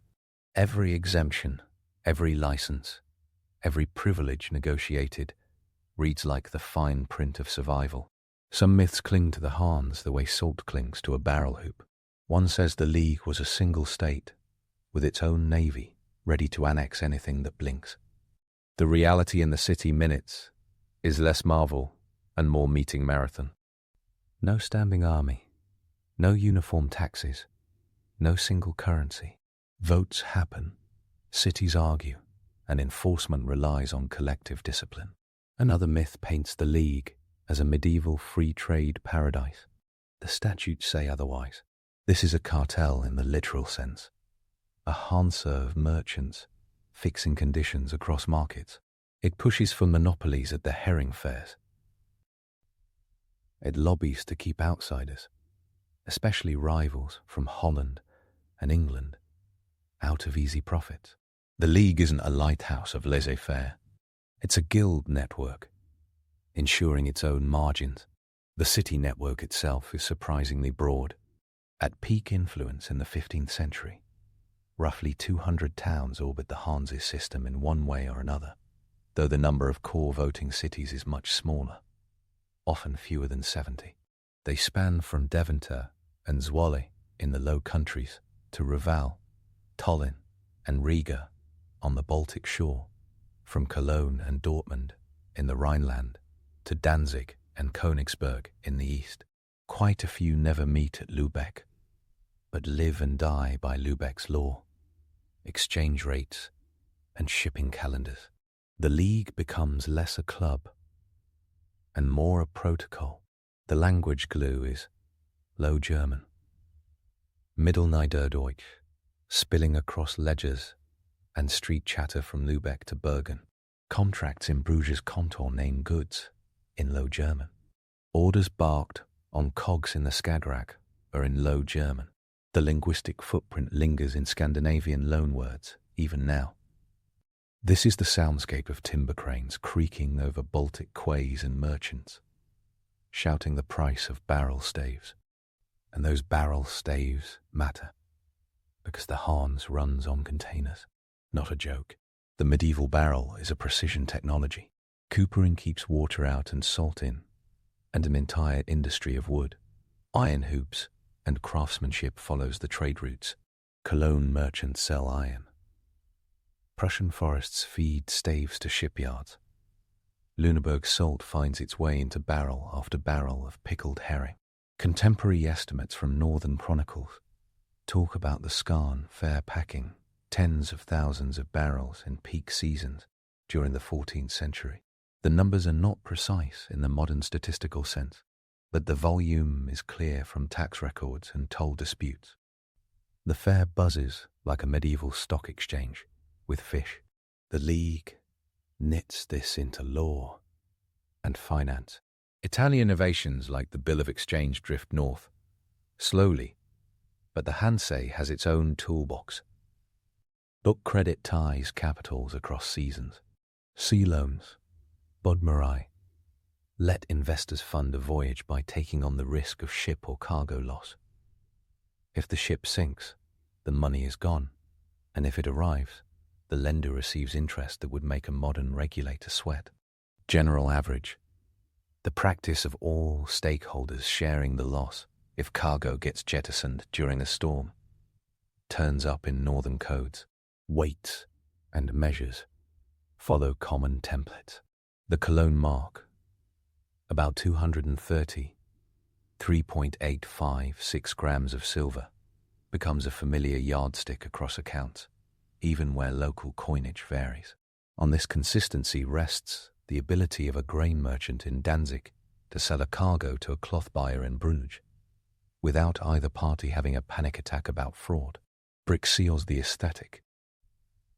From Lübeck's St. Mary's Church, laid out between the 13th and early 14th centuries, to the warehouses lining the Trave and the Weser, Backstein Gothic, brick Gothic, turns the League's wealth into skylines. Lübeck's twin towers hit well over 100 meters. The nave, vaulting, soars above 30 meters. In Gdansk, St. Mary's stretches to around 105 meters in length, one of the largest brick churches in the world. The materials are local. The silhouette is international. Cities announce themselves with red brick and rising spires, and somewhere inside those walls, a council chamber holds a shelf of heavy ledgers with a shared rhythm of debits and credits. All this serenity meets saltwater chaos. Regularly, piracy is not romantic in the Baltic. It's a balance sheet problem. In the 1390s, the Vitellian Bruder, Victual Brothers, begin as privateers hired by the Mecklenburg dukes to supply besieged Stockholm. When that gig ends, the crews decide their shipboard HR policy shall now read pirate. They attack merchants across the Baltic and North Sea. The League joins forces with regional powers to put a stop to it. In 141, a combined Hamburg-Lübeck flotilla captures the notorious Klaus Störtebeker near Heligoland. Later that year, Hamburg's court orders executions for Störtebeker and dozens of his crew. The legend embroidered afterward claims headless steps and promises kept. The court records read more like a cleanup operation. Pirates removed, trade resumes, balance sheets heal. In league logic, piracy is an unacceptable surcharge. The London Steelyard tells the game better than most. Cologne merchants held privileges in England as early as 1157, under Henry II, but over the 13th century, those rights widen into the full Hanse's orbit. Edward I's confirmation in 1282 ensures the Steelyard can operate with significant customs privileges. The complex sits in London as a semi-autonomous bubble, its own court, its own gate, its own rules. English merchants resented, sometimes violently, and riots or royal policy shocks occasionally shutter the gates. After the Anglo-Hanseatic War of 1469–1474, triggered by trade grievances and ending with the Treaty of Utrecht in 1474, the Hanse extracts a generous settlement. The Steelyard's rights are reaffirmed in stark detail. The customs break irritates local merchants and delights the League. The arrangement lasts, wobbles, and then collapses under late 16th century English policy. In 1598, Elizabeth Post revokes Hanseatic privileges and effectively closes the Steelyard. It limps on as a property, but its powerhouse status is gone. The ledger tells a story of rising national trade policy that can end a medieval privilege with a stroke. Bruges delivers its own sermon on vulnerability. The Hanse contour there thrives in the 14th century because Bruges sits on a watery highway to the North Sea through the Zwin Channel. When that channel silts up and Burgundian politics tighten their grip, the contour starts to downshift. Antwerp rises on the Scheldt. Merchants follow the tide and the tax code. By the 1540s, the Hanse looks to Antwerp and later to other ports as Bruges declines. The League adapts, but each move throws sparks as native guilds push back hard. The contour system flexes. It does not bend indefinitely. Novgorod's Peterhof shows a different kind of fragility. The Hanse and its Gotland partners had secured trading access in the 13th century. Various treaties around 1229 and afterward confirmed terms. And by the 14th century, the Scribe regulates the contour with monkish detail. The goods, wax and fur, especially, are costly and in high demand. Then Muscovy's star rises. In 1478, Moscow annexes Novgorod. In 1494, Ivan III seizes the Peterhof, and the contour closes. That winter, Hanse merchants lose a pipeline that once felt eternal. Gone is a steady belt of wax and fur into the west. The gap is not just economic, it is cultural. A door closes on centuries of calibrated rules and negotiated peace. For all the orderliness, politics never sit quietly. Danzig, Elblang, and Thorn. The Prussian trio takes center stage in the 13 Years' War, 1454 to 1466. The Prussian Confederation, backed by Polish King Casimir IV, revolts against the Teutonic Order. The League's cities split. Trade interests collide with loyalty to the order. The war ends with the Second Peace of Thorn in 1466. West Prussia, including Danzig, recognizes the Polish crown. Danzig keeps autonomous privileges and acts like a semi-independent supercity. It still connects with Hanse routes, but its political horizon tilts toward Krakow rather than Marienburg. The League's unity shows hairline cracks that are not easily plastered over. Herring technology quietly erodes the Scania fares as well. In the late 14th and early 15th centuries, Dutch fishers refine gibbing, a method of gutting and salting herring at sea, often credited in folk tradition to a man named Willem Boekelzoon of Beerbled. Whatever the exact origins, the technology changes the price map. The Scan fares monopoly on mass-salted herring wobbles. Dutch fleets, using cost-effective ships and efficient crew-to-cargo ratios, pivot herring supply lines away from the fares. The Hanse can still sell fish, but one more monopoly heads for the exit. That efficiency has a hull. The Dutch Flirt, a bulbous-bottomed, narrow-decked cargo ship perfected around the late 16th century. Freight hauls timber, grain, and salt with a skeleton crew. A flight cuts labor costs by a third compared to many contemporary cargo ships. It sails under a tax advantage too, since some tolls calculate fees by deck width, not hull volume, and the Flirt's narrow deck cheats that metric. The Dutch call grain from the Baltic the mother of all trades. Ship after ship from Königsberg and Danzig arrives in Amsterdam. The League cannot fully ban a ship design, and it cannot stop a rival that uses cost curves as a cudgel. Earlier, the League had already taken its biggest strategic loss, invisible at first, the mental shift from network to nation. In the 15th century, controls like Denmark's sound dues and Burgundy's trade policy in Flanders signal a centralizing age. Town alliances start to look suspicious to developing nation-states with armies and lawyers. The Reformation in the early 16th century splits the religious consensus that once made herring and fish days universal.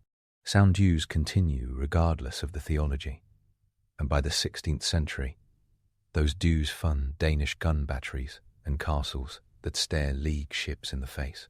Everything dovetails. The League's assemblies still meet, and Lubeck still writes letters dripping with official seals.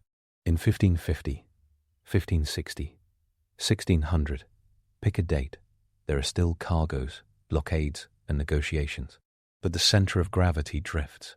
Antwerp and Amsterdam light up the Atlantic age. London shifts policy from hosting merchant enclaves to nurturing English chartered companies. The Hans tradition of intercity law doesn't die. It just becomes less persuasive to monarchs with artillery and a treasury. The League's last General Assembly occurs in 1669. No dramatic tombstone sits over the door. The minutes simply stop stacking up. Hamburg and Bremen keep their Hanseatic city pride. Lubeck holds its free city status until the 19th century. The League dissolves into its city-states, leaving behind street names, guild halls, and a roster of privileges folded into national law. The fingerprints remain everywhere. Maritime law's general average and bottomry rules still shape modern shipping law.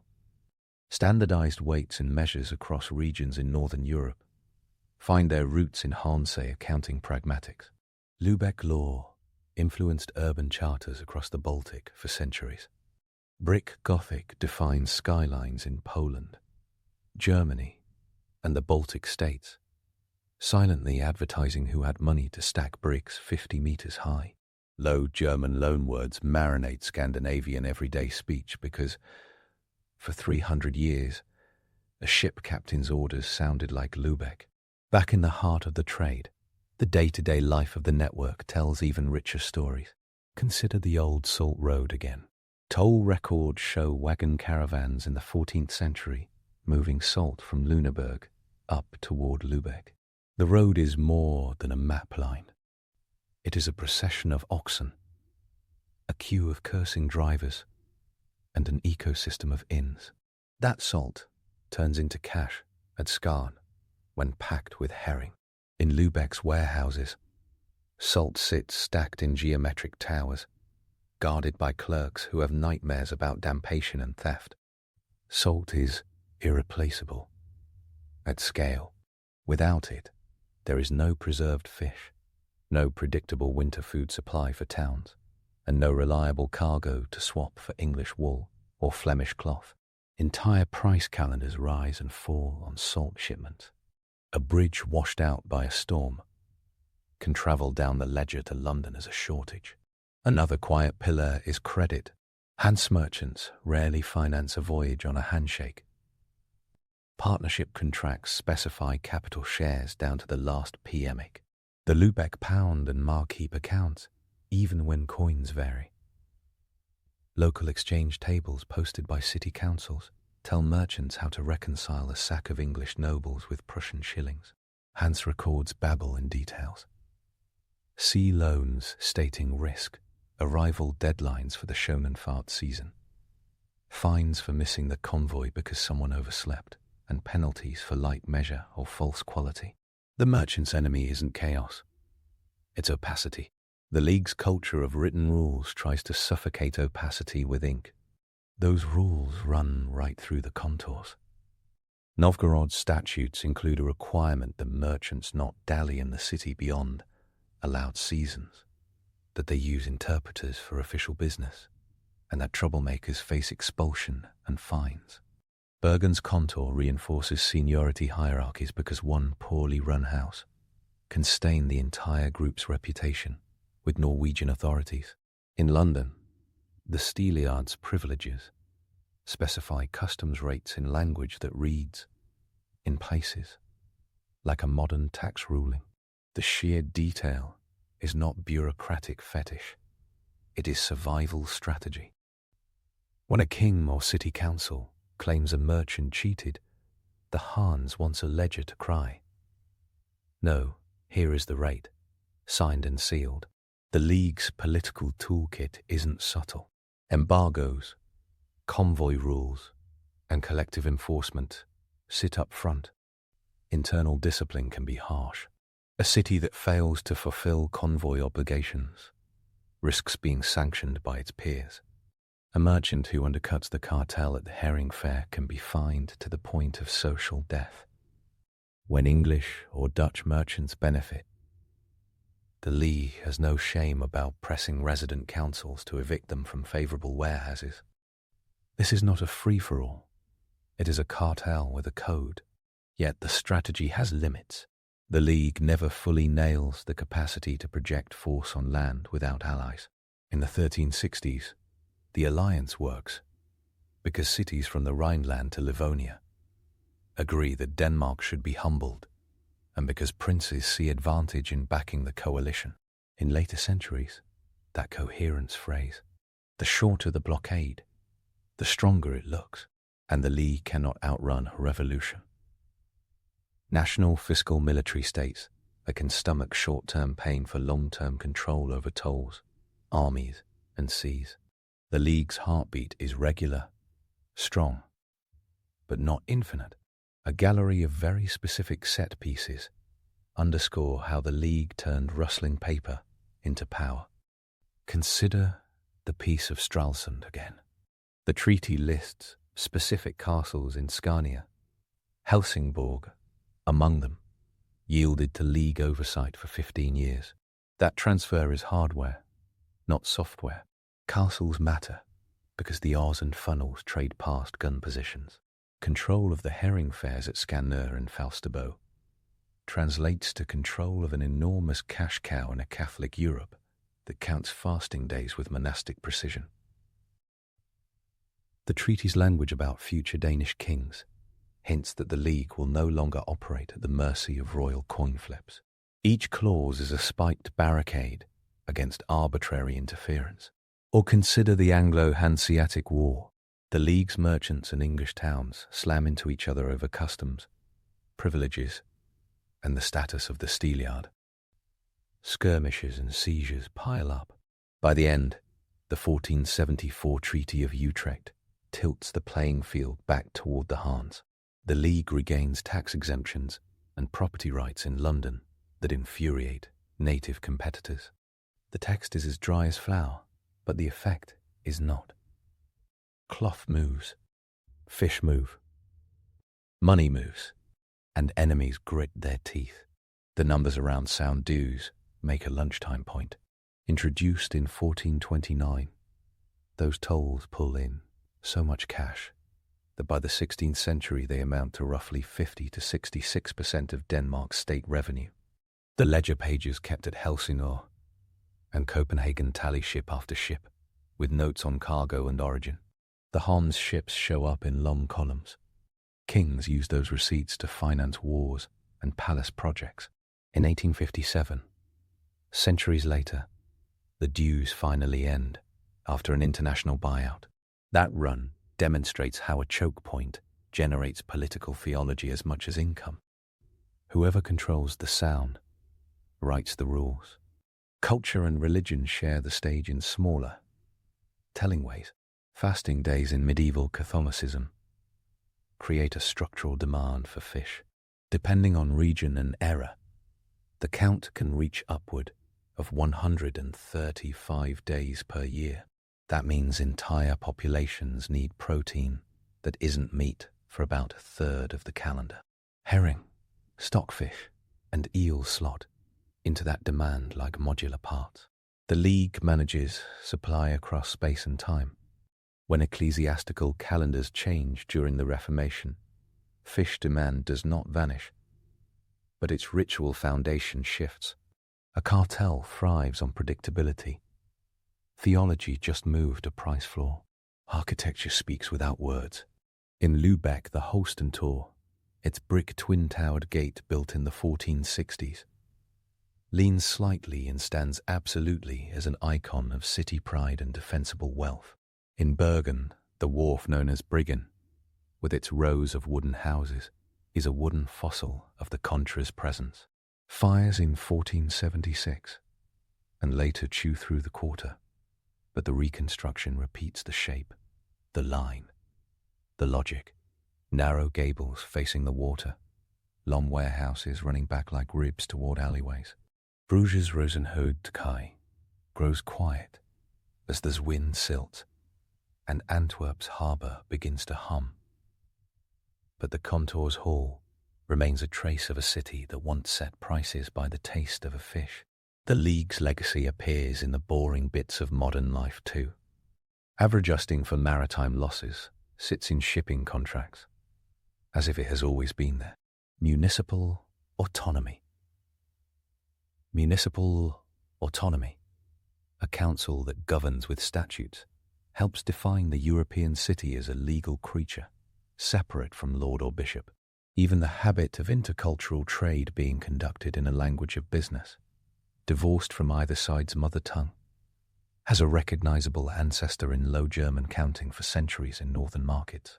One lingering myth paints the Han as a benevolent incubator of modern capitalism, a league of gentlemen who invented competition and credit. The ledgers and court cases roll their eyes. The Hanse's record is equal parts innovation and exclusion. It is hard-nosed about cartel behavior, and it melts into modern national policies only when forced. The League defended its privileges in London as fiercely as it fought for them in Bergen. The defence often meant restrictions on outsiders. That protectionism is not a bug. It is the feature. The decline narrative avoids being a straight slide. There are jolts. The Northern 7 Years' War, 1563-1570, between Denmark, Norway, and Sweden, pulls Lübeck into a destructive cycle. Lüneburg's salt continues to move, but Lübeck burns through cash and political capital trying to secure old monopolies. Dutch flits munch at Baltic trade margins. English policy under Elizabeth Past punishes the Steelyard in 1598. In Novgorod, the 1494 closure of the Peterhof detaches the Hons from a revenue vein it had relied on for centuries. The 30 Years' War later turns parts of the Baltic into a chessboard of cannon and disease, and trade becomes a survivor's game. The last Hanseatic in 1669 is not a funeral. It is a practical concession that the Assembly no longer steers the ocean of policy. City pride remains strong, but the League's centre empties out. To understand the League's arc through one defining commodity, follow grain. In the 14th and early 15th centuries, Hans ports in Prussia and Livonia shuttle Baltic grain west during famine years. The ships move in convoy because pirates and storms do not care about bakery shortages. City councils set convoy dates, the minutes list, the fines for stragglers. Then in the 16th and 17th centuries, Dutch merchants absorb much of that traffic, using newer hull shapes and a credit system wired to Amsterdam's bourse. The Hanse doesn't vanish from grain. Danzig remains a powerhouse exporting to the Dutch, but the mapping shows an inversion. Earlier, Hanse ships bring grain to Flemish cloth centres. Later, Dutch and English ships bring Baltic grain to their own swelling cities and armies. The League's middleman throne shrinks. Teasing apart the Han's influence yields specific social traces too. Apprenticeship systems in northern Germany and Scandinavia inherit rhythms from merchant houses. Years of service, a final master test, a network of references that read like passports. Town seals adopt iconography that nods to trade. A cog on a shield here, a fish on a banner there. City walls grow not just to repel raiders, but to enforce customs collection. Gates concentrate inspection points. The Holstentor is a defensive gate. It is also a tax machine. Ships remain physical ambassadors of the era. The Bremen cog is a museum piece that whispers about grain, salt, and fish to every visitor who stares at its hull. The rough beams, the sturdy ribs, the big square sail set on a simple mast. These mechanical facts explain why the League built its empire on short hops and mostly coastal runs. They also explain the League's vulnerability to rivals with lighter, faster, cheaper ships. Efficiency destroys empires as easily as cannon. A defining administrative habit endures in the record. Writing everything down. The Hanseatic, the minutes of that rolling parliament of merchants, offer a centuries-long logbook. Delegates from cities across the network complain, negotiate, and compromise with the ritual cadence of experienced traders. A clause in 1367 confirms convoy rules. A 1418 note points to disputes in Bruges over cloth qualities. A mid-15th century entry grumbles about a prince collecting tolls he swore to stop collecting in last year's treaty. The sheer paper trail turns memory into policy. The League's most modern trait is an addiction to minutes. Experts sometimes quarrel over the exact number of full members in a given year. The precise level of control exercised at Scania after 1370, or how far Lübeck forced compliance from stubborn inland cities. Those debates are not flaws. They reflect a confederation whose membership categories were deliberately fuzzy. Varying terms appear. Associate city, convoy participant, voting member, allied town. The League often acts less like a federal state and more like a series of concentric circles around Lübeck. A city could be a regular participant in the Bruges Contours rules while never showing up at Lübeck to vote on a blockade. The beauty and fragility of the design are identical. Flexibility, even inside that flexibility. Mummy calls the tune.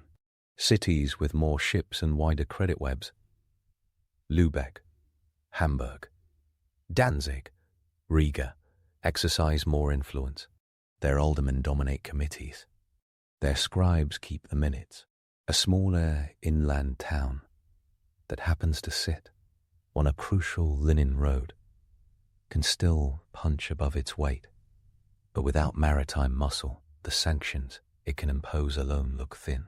Everything comes back to who can stop goods moving for a week, a month, a season. Modern humor leans into a phrase that medieval merchants would recognize. Logistics wins. A king can howl about glory, but a city council with a convoy schedule and a warehouse inventory might dress down the king with a pen. In the 14th century, that meant telling a monarch to enjoy his sound tolls but stop interfering with Scania's herring market. In the 15th, it meant telling English officials to respect the steelyard's privileges, or else cloth shipments would experience sudden and catastrophic misdirection. In the 16th, that leverage looks weaker, and city councils suddenly talk more about diplomacy and less about embargo. A joke writes itself out of the minutes. The League weaponizes punctuality. A small handful of personalities punctuate this story, but none more than towns disguised as people. Lübeck, behaves like a serious elder sibling. Prudent, grave, occasionally insufferable, generally effective. Hamburg talks in the quick, salty tone of a port that faces the Atlantic. Danzig carries noble confidence from 1466 onward, knowing its granaries fill Dutch ships and its legal privileges under the Polish crown.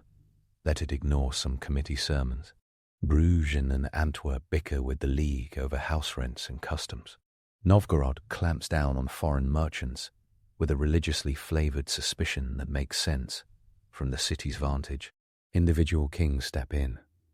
Valdemar Ive, Eric of Pomerania, wielding tolls and embargoes.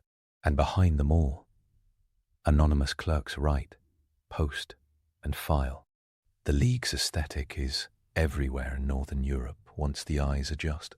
Brick churches and stepped gable merchant houses from Groningen to Gonsk preach a doctrine of trade-funded civic pride. Warehouse doors, still visible above canals, are scars from centuries of lifting barrels with cranes and pulleys. Symbols of cogs on town seals encode a civic identity. Merchant power, maritime life, municipal freedom. That identity is not pretense. It wrote treaties, funded wars, and modernized northern law. Whenever the League's story gets told, someone inevitably claims it invented corporations or modern capitalism. The tidier truth likes detail. The League inherited some tools from Italian practice and adapted others to northern realities. It did not invent double-entry bookkeeping. That honor runs south to Tuscany. It did not invent the bill of exchange. Genoa and Florence used it earlier and more extensively. What the League did was harder to put on a t-shirt. It solidified a culture in which law, logistics, and collective enforcement enabled merchandise to move across thousands of kilometers with enough predictability that a council could plan, tax, and build spires that still pierce the clouds. The signature scene remains a ship, leaving Lübeck at dawn. Square sail full, hull creaking, salt stinging in the air. On board sits Lüneburg salt, sacks of rye, barrel hoops, and a clerk's chest with wax seals and paper. The captain knows the convoy date by heart. The stern carries a painted emblem, recognized in four contours. Bergen waits with timber and fish.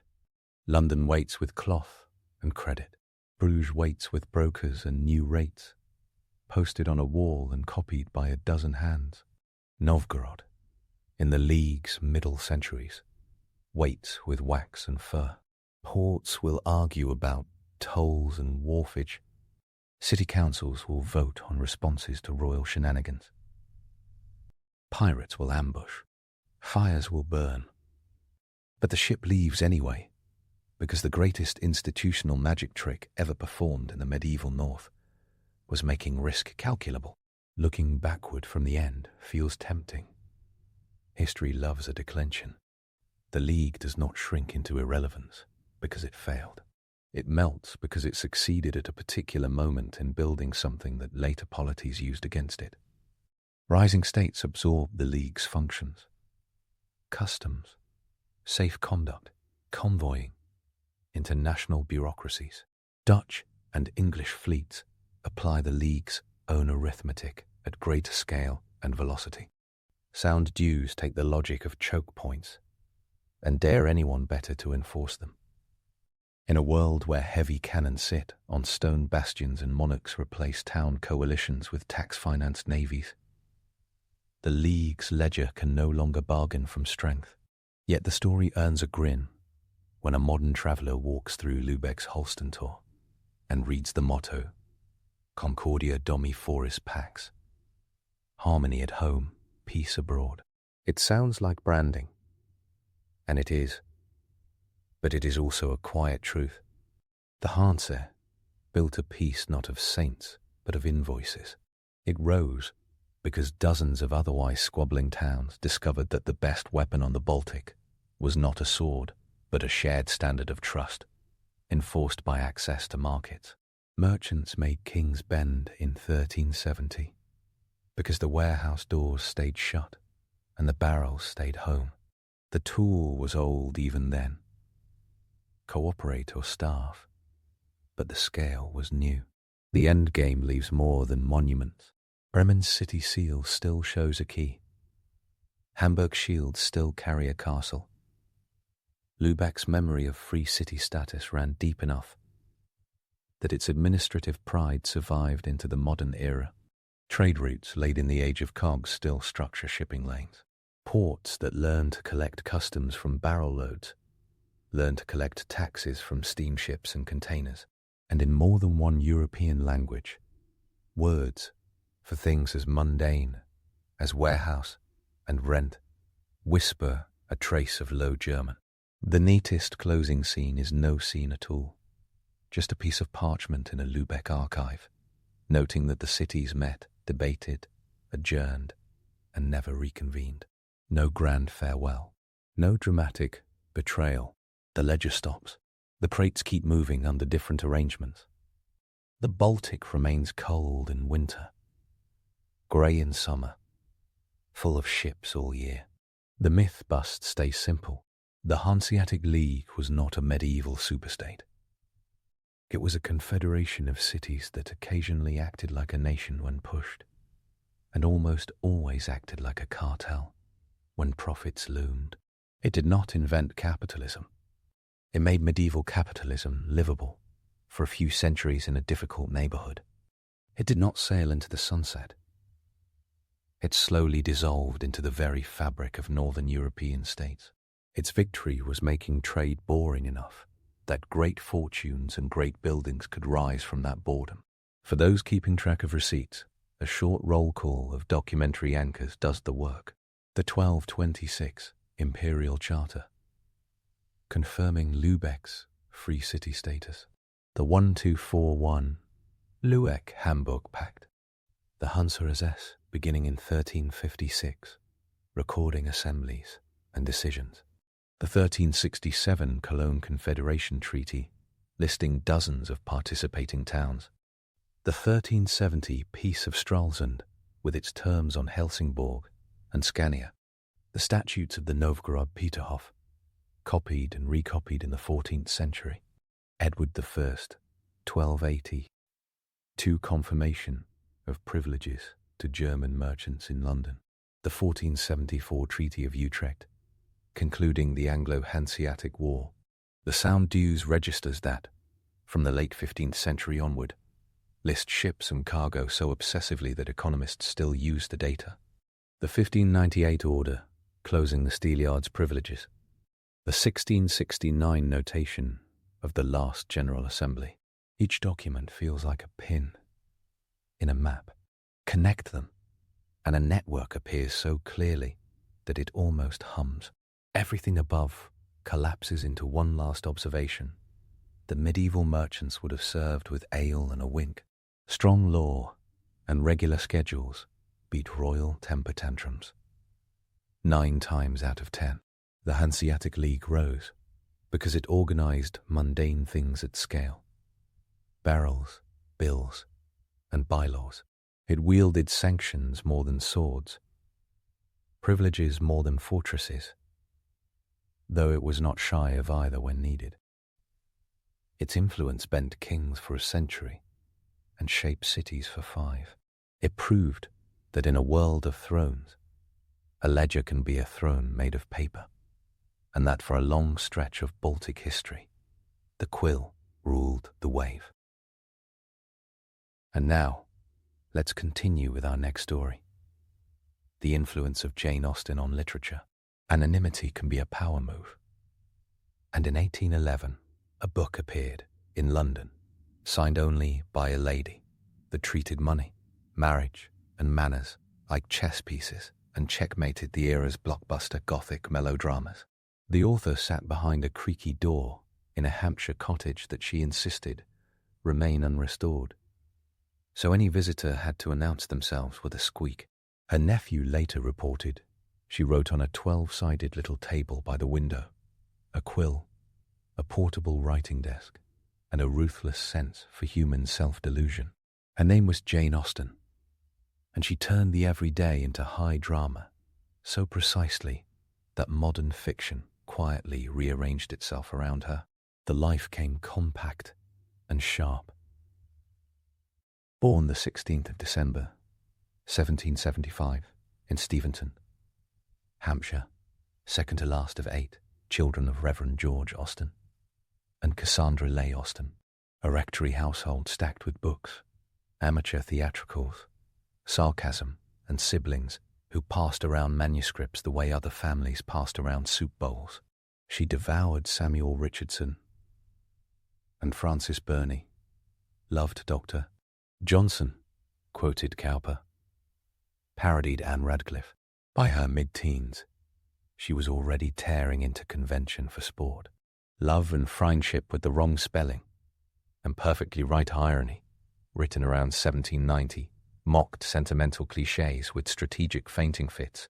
The History of England, in 1791, written at age 15 and illustrated by Sister Cassandra, delivered a monarchy recap that contained more attitude than accuracy by design. The jokes landed because she understood the thing she was skewering. That habit never left. The plan was not a straight run. In November 1797, her father sent a letter to London bookseller Thomas Cadell offering a novel by his daughter titled First Impressions. Cadell refused it by return of post. A literary door slammed as fast as humanly possible. That manuscript would become Pride and Prejudice. But for now it sat at Steventon, waiting for its moment like a championship boxer forced to shadow box in the kitchen. When the family left Steventon for Bath in 1801, after her father's retirement, the writing slowed. Houses changed. Lodgings came and went. A whirlwind visit to family friends in December 1802 produced a blunt cliffhanger. Harris Bigwither, younger by 6 years, but heir to a good estate, proposed marriage. She said yes. 12 hours later, she took it back and left in what modern prayer would call a crisis exit. Her niece Caroline recorded it years later, describing an engagement and immediate reversal, which in Regency terms was basically a controlled detonation. That decision reduced her financial security dramatically, but it created the space the novels would need. Then came commerce with brass knuckles. Back in 1803, she had sold a different manuscript, a Gothic satire titled Susan, which later became Northanger Abbey, to London publisher Benjamin Crosby for £10. He sat on it. Silence. In April 1809, she wrote Crosby under a pseudonym. Mrs. Ashton Dennis, which spells itself mad in initials with loyally menace, reminding him she could publish elsewhere if he failed to act. Crosby shot back to remind her he owned the copyright and invited her to buy it back for £10 if she wanted action. She did. The future mistress of subtle irony was quite comfortable filing a complaint with sharp edges. The real turning point came 1809, in a modest cottage at Chawton, Hampshire, provided by her wealthy brother, Edward Knight. Stability restored imagination. On that little table behind the squeaky door, she revised earlier work. Eleanor and Marianne, once in letters, turned into Sense and Sensibility. Thomas Egerton of the Military Library in Whitehall published it on commission in 1811. She followed with Pride and Prejudice in 1813 and Mansfield Park in 1814. M arrived late 1815 with John Murray, the star publisher of the day. Persuasion and Northanger Abbey appeared together in 1817, dated 1818, after she died in July 1817 in Winchester, aged 41. Her brother Henry's biographical notice of the author publicly named her for the first time. The Quiet Aunt became a published name. She built a brand without a name. Sense and Sensibility appeared as By a Lady, Pride and Prejudice, as by the author of Sense and Sensibility, Mansfield Park as by the author of Pride and Prejudice, and Emma as by the author of Pride and Prejudice, etc. The strategy denied fame while confirming authority. She had readers before she had an identity badge. The money tells a story. Publishing on commission meant she carried the risk. According to Claire Tomalin and the Oxford Dictionary of National Biography, she made around £140 from the first edition of Sense and Sensibility in 1811, sold the copyright of Pride and Prejudice for £110 lump sum in 1813, and saw others profit from its instant popularity, then earned over £300 from Mansfield Park in 1814. Emma, through John Murray in 1816, earned over £200. By the end of her life, her earnings totalled roughly £600 to £700, a respectable sum but hardly a fortune. The characters she wrote were obsessed with money, because she lived in a world where money decided fates. The ironies kept arriving. In 1815 she was invited to Carlton House, residence of the Prince Regent, because His Royal Highness reportedly enjoyed her novels. His librarian, James Stanier Clark, conveyed the hint that she'd dedicate her next work to the Prince. She disliked him profoundly, given the public scandals and the treatment of Princess Caroline, but saying no would have torpedoed a career. Emma carries the official dedication. Offstage, she wrote, plan of a novel, according to hints from various quarters, a satiric blueprint of a pious, dull story recommended by meddlers like Clark. The dedication got printed. The satire stayed in the drawer. The self-control was surgical. Now the myth slips. A haze of teacups and empire waist gowns tries to float around her reputation. The novels read like drawing-room comedies. Then a number appears and ruins the pastel illusion. 10,000 a year for Mr. Darcy. 4,000 or 5,000 for Mr. Bingley. 50,000 for Miss Grey in Sense and Sensibility. 2,000 for Colonel Brandon. The Bennet estate entailed away from 5 daughters to Mr. Beer. Collins. Incomes, capital sums, leases, annuities, coaches, pianofortes, militia, commissions, and naval prize money clink through every chapter like coin on a counting table. This is romance with a ledger, and the ledgers ground the plots in law. The 1810s, reading public, did not need footnotes to understand that a woman's security could turn on the wording of a will. She built a world of psychological close-ups before psychology was an academic discipline. The sentences lean in, then tilt slightly.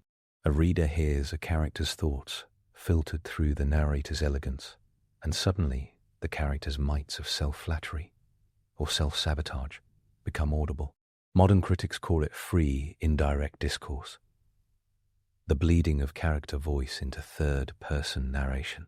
She did it so well that later writers treated it like electricity and wired whole buildings with it. James Wood, in How Fiction Works, credited her as a pioneer of this technique in English, with Emma as example in chief. Narrative authority becomes a stealthy thing. Irony can detach mid-sentence and hover just above a character's head like a halo made of bees. Technique finally met the critic who could see it. In 1815, an anonymous review by Walter Scott in the Quarterly Review praised Emma as brilliant at ordinary life. He later wrote in his journal on the 14th of March, 1826, that she had a talent for describing the involvements and feelings and characters of ordinary life that amazed him. Coming from the king of historical adventure, this counted like an endorsement from a rival universe. Victoria was not on the throne yet, but Victorian realism started to assemble its toolkit. The craft connects to the economics. Sense and Sensibility, published 1811, sets up 2 sisters, one pragmatic, one romantic, navigating a property law labyrinth. Pride and Prejudice, 1813, calibrates a heroine's intelligence against a hero's income and vanity, then links a plot to the legal reality of an entail.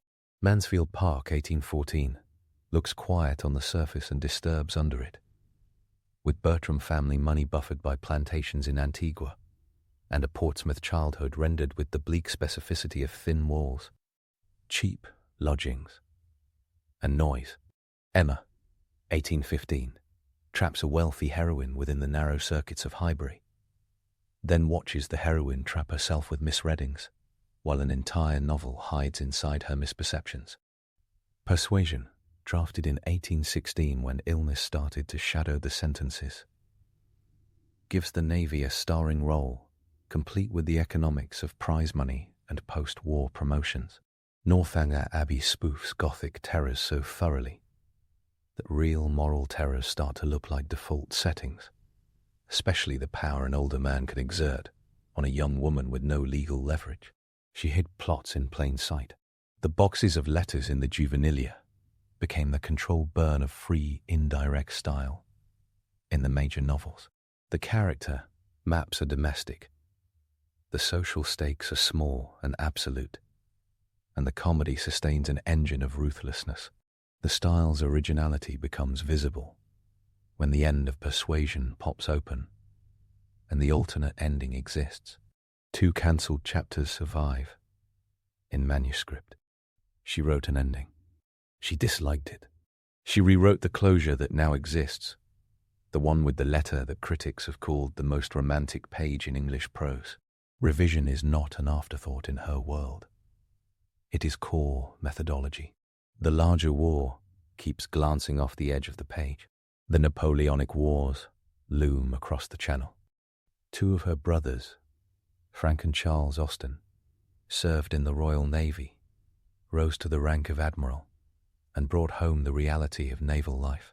Naval families in Persuasion do not read like armchair fantasies. Prize money figures in, Portsmouth rattles with low rents, and retired admirals check bath pump rooms for gossip.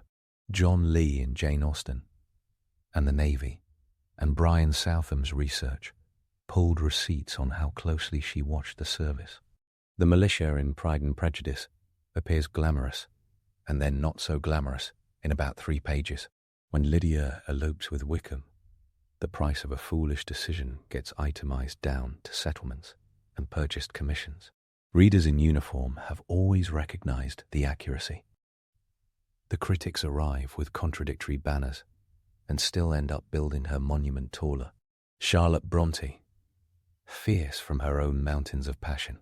Read her work and wrote in 1848 to George Henry Lewes that Jane Austen stayed on the surface of genteel life with exquisite minuteness and without turbulence.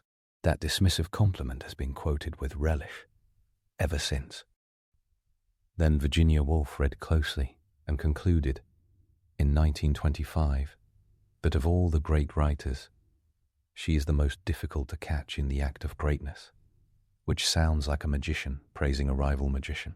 Henry James admired her composition and dreaded the cult around her name. Mark Twain turned his crankiness into performance art in the 1890s, with remarks about digging her up and applying force with her shin bone, a joke he gnawed on repeatedly in letters. An entire tradition persisted of men who felt compelled to grumble loudly, and women and men who simply kept reading.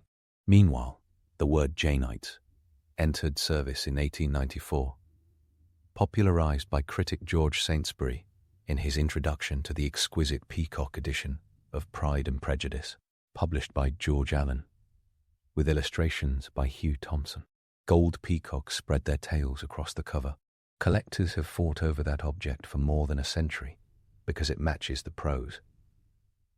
Elegant, precise, slightly outrageous in its perfection. The cult turned cross-class. In 1924, when Rudyard Kipling published a short story called The Janeites, about soldiers in the trenches of the First World War, passing secret fraternal knowledge of her novels, the image of muddied, shell-shocked men reciting names from Highbury moved the needle. The Han Club had left drawing rooms entirely. Academic authority followed. One. Chapman's scholarly edition, in 1923, gave the texts a stable spine and set a standard for editors. Through the late 20th century, textual scholars like Deirdre LaFay and Catherine Sutherland tracked manuscripts and letters and built critical infrastructure. Sutherland's digital project, Jane Austen's fiction manuscripts, made the drafts visible, complete with dashes and variants, revealing how printers and editors had polished punctuation and smoothing. The aura of pristine, perfectly punctuated sentences began to look like a collaboration between a genius and several high-end compositors. Marilyn Butler's Jane Austen and the War of Ideas in 1975 relocated her among political debates. Claudia L.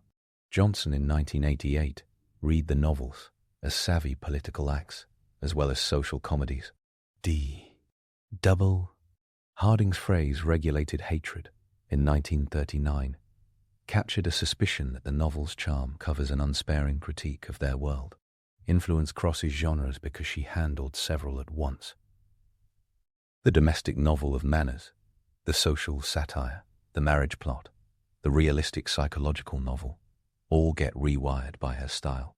George Eliot pays clear tribute in The Texture of Middlemarch, where free indirect thought flows in and out of Dorothea and Lydgate and Rosamond, and where money and morality entangle in provincial society. Anthony Trollope's economies of love and legal matters in the Barsetshire novels look like her maps stretched. Henry James pushes her close focus interiority toward moral labyrinths where a single eyebrow shift can change fate.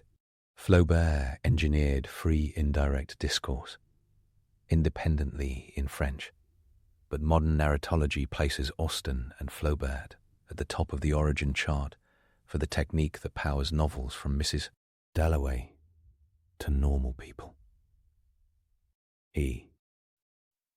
Forster's aspects of the novel treats her irony in construction as required reading. Wayne Booth's The Rhetoric of Fiction and The Rhetoric of Irony use Emma as a toolkit for how narration creates trust and how stable ironies get signaled. This is canon-level influence, the sort that hides in the bones of the form. The crime novel owes her as well, indirectly. The careful seeding of clues, the necessity of rereading a scene after a twist changes a character's motive, the idea that social scenes contain codes with forensic weight, all enter detective fiction by way of the well-made novel. P.D. James admired her deeply and wrote Death Comes to Pemberley as a murder case in the Bennett Darcy universe. Reading Emma really is reading a mystery of mind, in which the detective is also the most unreliable witness to her own behavior. Jane Fairfax's piano arrives. Gossip flows, and the solution was in front of everyone, while every excuse for not seeing it piled up elegantly. The romance industry looks to her like an ancestral charter. Georgette Heyer built Regency romance as a subgenre across the 20th century with detailed research and an ear for class-coded dialogue that owes its basic template to Austen's choreography of courtship and law. Harlequin, Mills and Boone and the so-called rom-com novel often use the enemies to lovers structure the way Regency society used cotillions. Bridget Jones's Diary in 1996 and the film in 2001 take Pride and Prejudice and translate its dynamic into late 20th century London. Clueless in 1995 modernized Emma with shopping malls replacing Highbury's haberdashers, a point that reveals how hardwired the social mechanisms are. The Lizzie Bennet Diaries in 2012 turned the story into a transmedia vlog with Twitter accounts and fan interaction, proof that the narrative engine hums across platforms. Fire Island in 2022 used Pride and Prejudice to map desire, class, and prejudice onto a modern queer community with jokes that would not have fazed her if someone translated the slang. The screen loves her with abandon. The 1995 BBC Pride and Prejudice fueled an international crush with a lake scene that the novel never requested, and the effect was instant mythology. The wit and pacing of Andrew Davies' teleplay showed how modern film grammar and Austen's novelistic grammar share timing instincts. Ang Lee's 1995 Sense and Sensibility gave Emma Thompson an Academy Award for Adapted Screenplay and placed Marianne Dashwood's emotional growth into an arc that audiences felt in the bone. Joe Wright's 2005 Pride and Prejudice added muddy hems and candlelit interiors, a visual realism that pushed against the glossy bonnet stereotype and matched the novel's low-key physicality. The more adaptations pour in, the more precise the original looks, because the variations trace the skeleton underneath the costumes. The industry of afterlives has data to show for its obsession. Pride and Prejudice sits in the Project Gutenberg top download lists year after year, the public domain gift that keeps giving. Modern book sales are hard to pin in exact annual numbers because of countless editions, but the novel moves hundreds of thousands of copies annually in English alone and exists in translation across dozens of languages.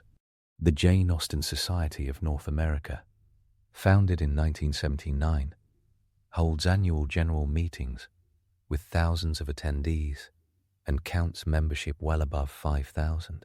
Jane Austen's house in Chawton runs exhibitions that sell out in high season. In 2012, Kelly Clarkson purchased Jane Austen's turquoise ring at auction. A temporary export bar kept it in Britain as Jane Austen's house museum raised funds to buy it. When a pop star and a museum fight over a small ring, influence has turned into heritage. The ordinary business of writing survives behind all this noise. The surviving letters, edited by Deirdre LaFay, show her worrying about proofs, checking the price of a subscription to a circulating library, gossiping about which cousins deserve to be cast as fools, and boasting when sales justified her choices. In January 1813, as Pride and Prejudice came out, she called it in a letter her own darling child, a rare moment of swagger. Her brother Henry, initially a banker and later a clergyman, played literary agent. She negotiated with Egerton and then with John Murray, comparing terms and editions the way a modern author would examine an options clause. When the second edition of Mansfield Park had errors, she noticed and complained. The myth of a demure, unworldly aunt dissolves in the light of her accountancy. The politics sneak through the aesthetics. The Bertram plantation in Antigua in Mansfield Park exists as an income source that never gets described in full horror, and that absence articulates an empire's moral blind spot. Edward Said's Culture and Imperialism famously read that silence as revealing. Later critics argued about levels of complicity versus critique, and the debates continue with productive heat. The malicious presence in Pride and Prejudice links romance to military recruitment, and the flirtations of Meryton happen against the backbeat of war. Persuasion treats rank with a form of auditing, measuring merit outside of inherited status, ending with Anne Elliot among naval officers rather than baronets, a small social revolution disguised as a domestic decision. These are not political treatises. They are supple acts of noticing where morality meets law, and class in rooms where tea is poured, and the outcome can ruin a life as definitively as a duel. Crisis shaped her last years. In early 1816, symptoms began that have been debated ever since. Exhaustion, skin discoloration, digestive issues, collapse. Biographers and medical historians have proposed Addison's disease, Hodgkin's lymphoma, or complications from a chronic illness. She wrote anyway.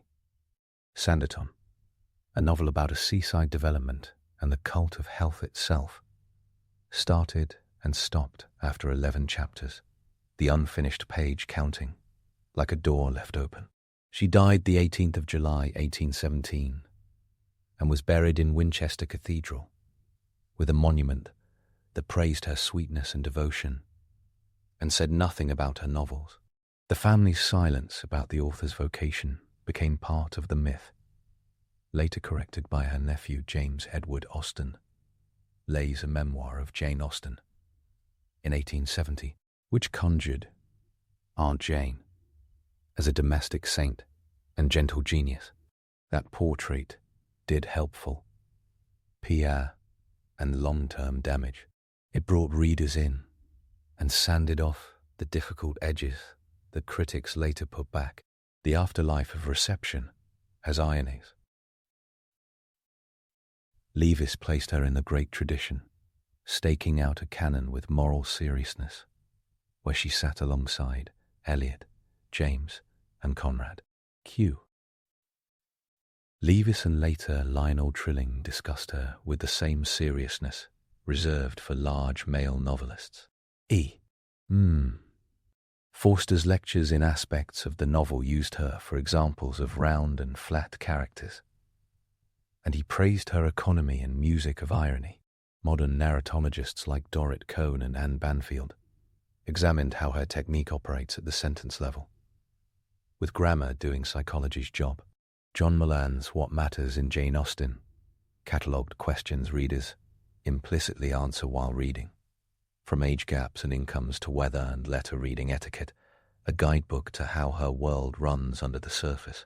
In the 21st century, the idea of Austen studies commands shelf space, conferences, and subfields, a level of academic infrastructure that few novelists command. The market's appetite for reinterpretations creates a feedback loop with scholarship. Seth Graham Smith's Pride and Prejudice and Zombies in 2009 turned etiquette into combat moves and created jokes that only land because the original sentences are so clean. Joe Baker's Longbourn in 2013 saw the Bennett servants doing unglamorous work, while Upstairs goes through emotional aerobics. Sanaya Kamal's Unmarriageable in 2019 set Pride and Prejudice in contemporary Pakistan, aligning arranged marriages and Bildungsroman trajectories with brilliant ease. The Austen Project commissioned modernized retellings by Joanna Trollope, Val McDermid, Alexander McCall Smith, and Curtis Sittenfeld, which varied in success and demonstrated that transplanting her social logic requires attention to contemporary property law and social media as much as to dialogue. The more the adaptations scatter, the clearer the underlying code looks. The numbers inside the story still shock students of social history. A man with 10,000 a year in the 1810s sits in the 1% of his day. Adjusting for inflation mangles context. But Darcy's income places him among landowning elites with obligations and estates the size of towns. £50,000 as a dowry is an avalanche of capital. A colonel's 2,000 per year equals comfort. With margin, a curate with a small living struggles. An entail locks daughters out. Wills operate as deus ex machina or guillotine, depending on who is reading it. Jane Austen's characters do not just fall in love, they do due diligence. Readers can laugh at Mrs. Eyres Bennet's shrieks and still take her panic seriously when the Longbourn estate's future looks like a compass needle stuck on disaster. Even the small material culture details that modern productions use for atmosphere serve as narrative gears in the books. A pianoforte in Emma arrives as a gift with strings attached. A carriage serves as mobility, status, and plot device. An invitation or a snub has legal and social meanings. Tea and sucker parties create surveillance opportunities, precisely timed. Card games make social hierarchies visible in betting patterns. Circulating libraries serve as both book distribution and rumor multipliers. She did not throw details on the page for decoration. She set up complex machines with tiny parts. Humor is the sugar that hides the scalpel.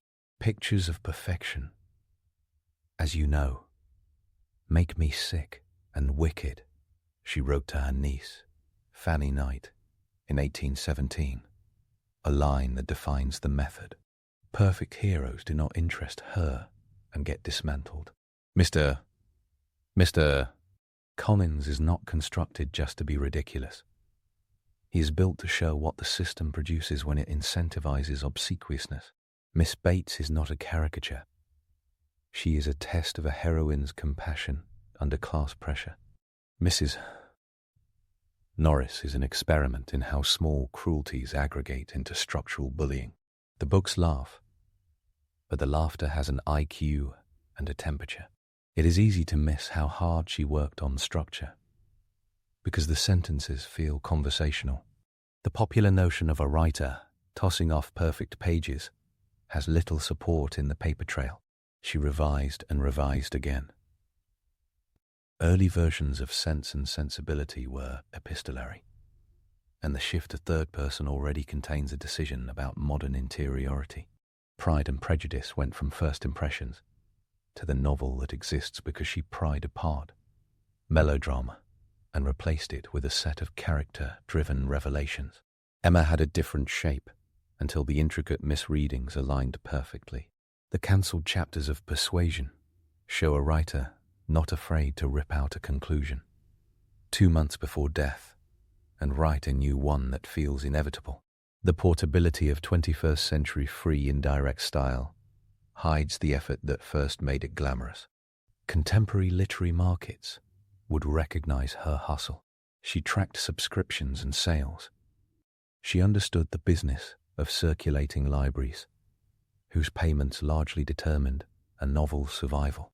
Egerton's print runs were small by modern standards, often likely between 750 and 1,500 copies for a first edition, according to book historians, which made a sellout a mark of both popularity and cautious finance.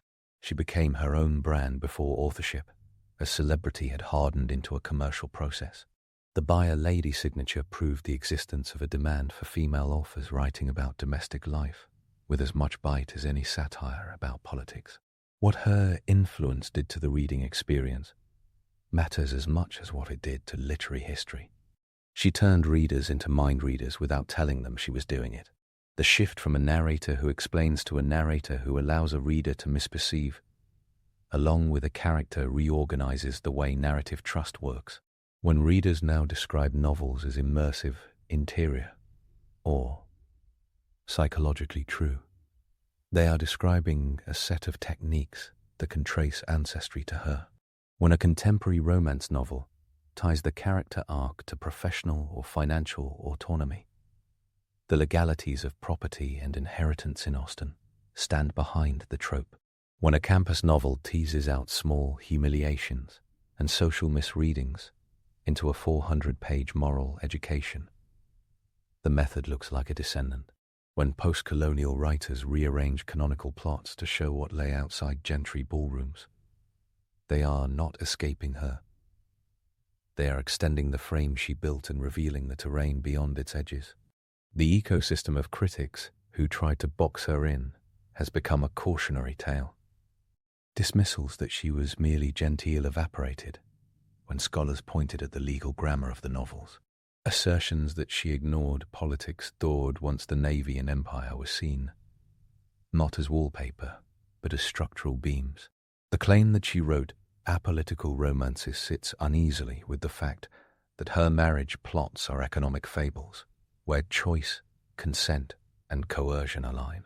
She wrote comedies and tragedies spliced together, the tragedies diluted enough to pass muster as entertainment, and still strong enough to sting when a character's fate snaps into place.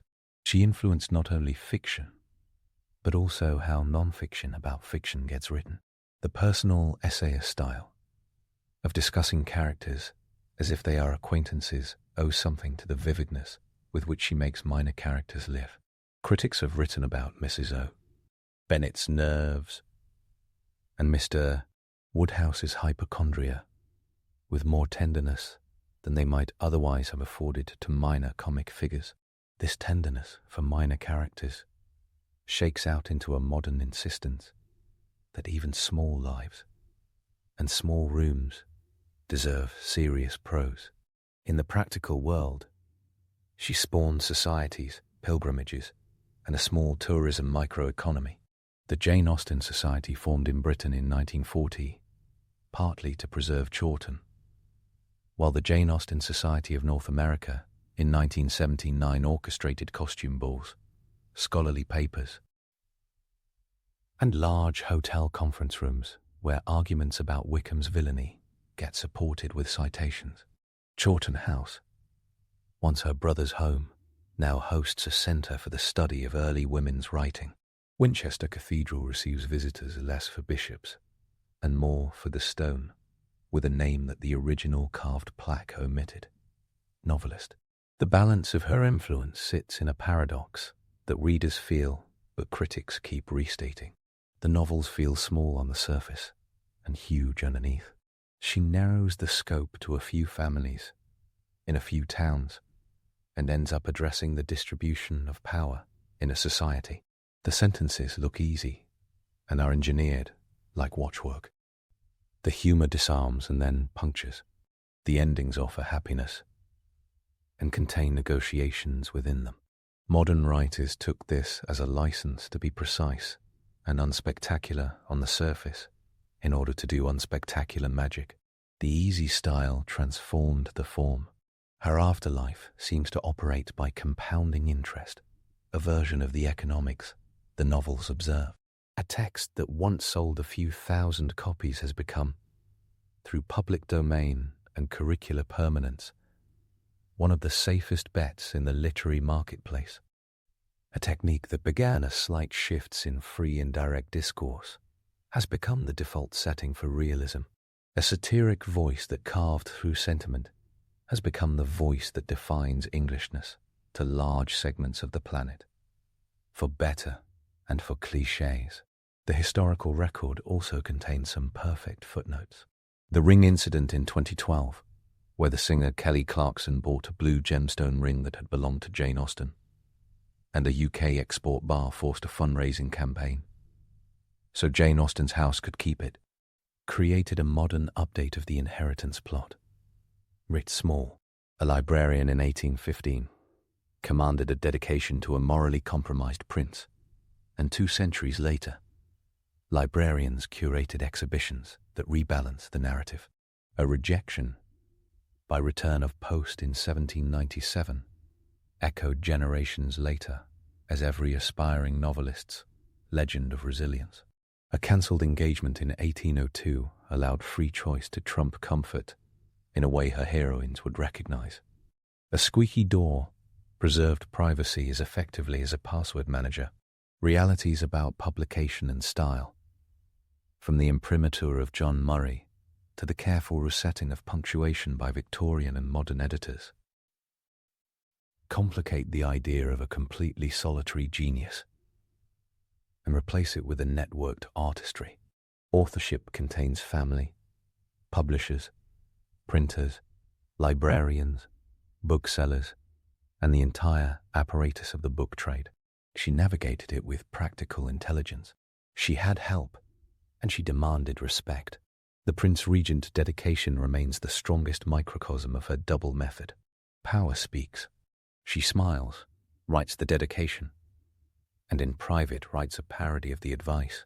A reader sees the same move in the novels when a heroine nods at a fool, stays polite, and allows evidence to accumulate for the audience that the fool is a fool. She understood a culture of restraint and made it act like gasoline for the engine of irony. No single writer rearranged Victorian fiction alone, and yet the list of later writers who learned from her resembles a family tree with far-flung branches. Thackeray's Vanity Fair calls itself a novel without a hero, and owes something to Austen's refusal to create perfect heroines. George Eliot's moral architecture would be hard to imagine without the example of domestic seriousness that Sense and Sensibility planted. Trollope's long social sequences click like gears that she filed initially. Henry James's late style is more baroque and fussier, but he called her artless and then devoted pages to explaining her art, which reads like envy making an appointment with humility. Woolf understood the stealth. Later, mid-century formalists regarded her as an oasis of technical purity. Post-colonial writers measured their own projects against the heritage industry she accidentally launched. Every generation invents its own Jane Austen. The Victorians made her a domestic icon. The Edwardians made her a classic.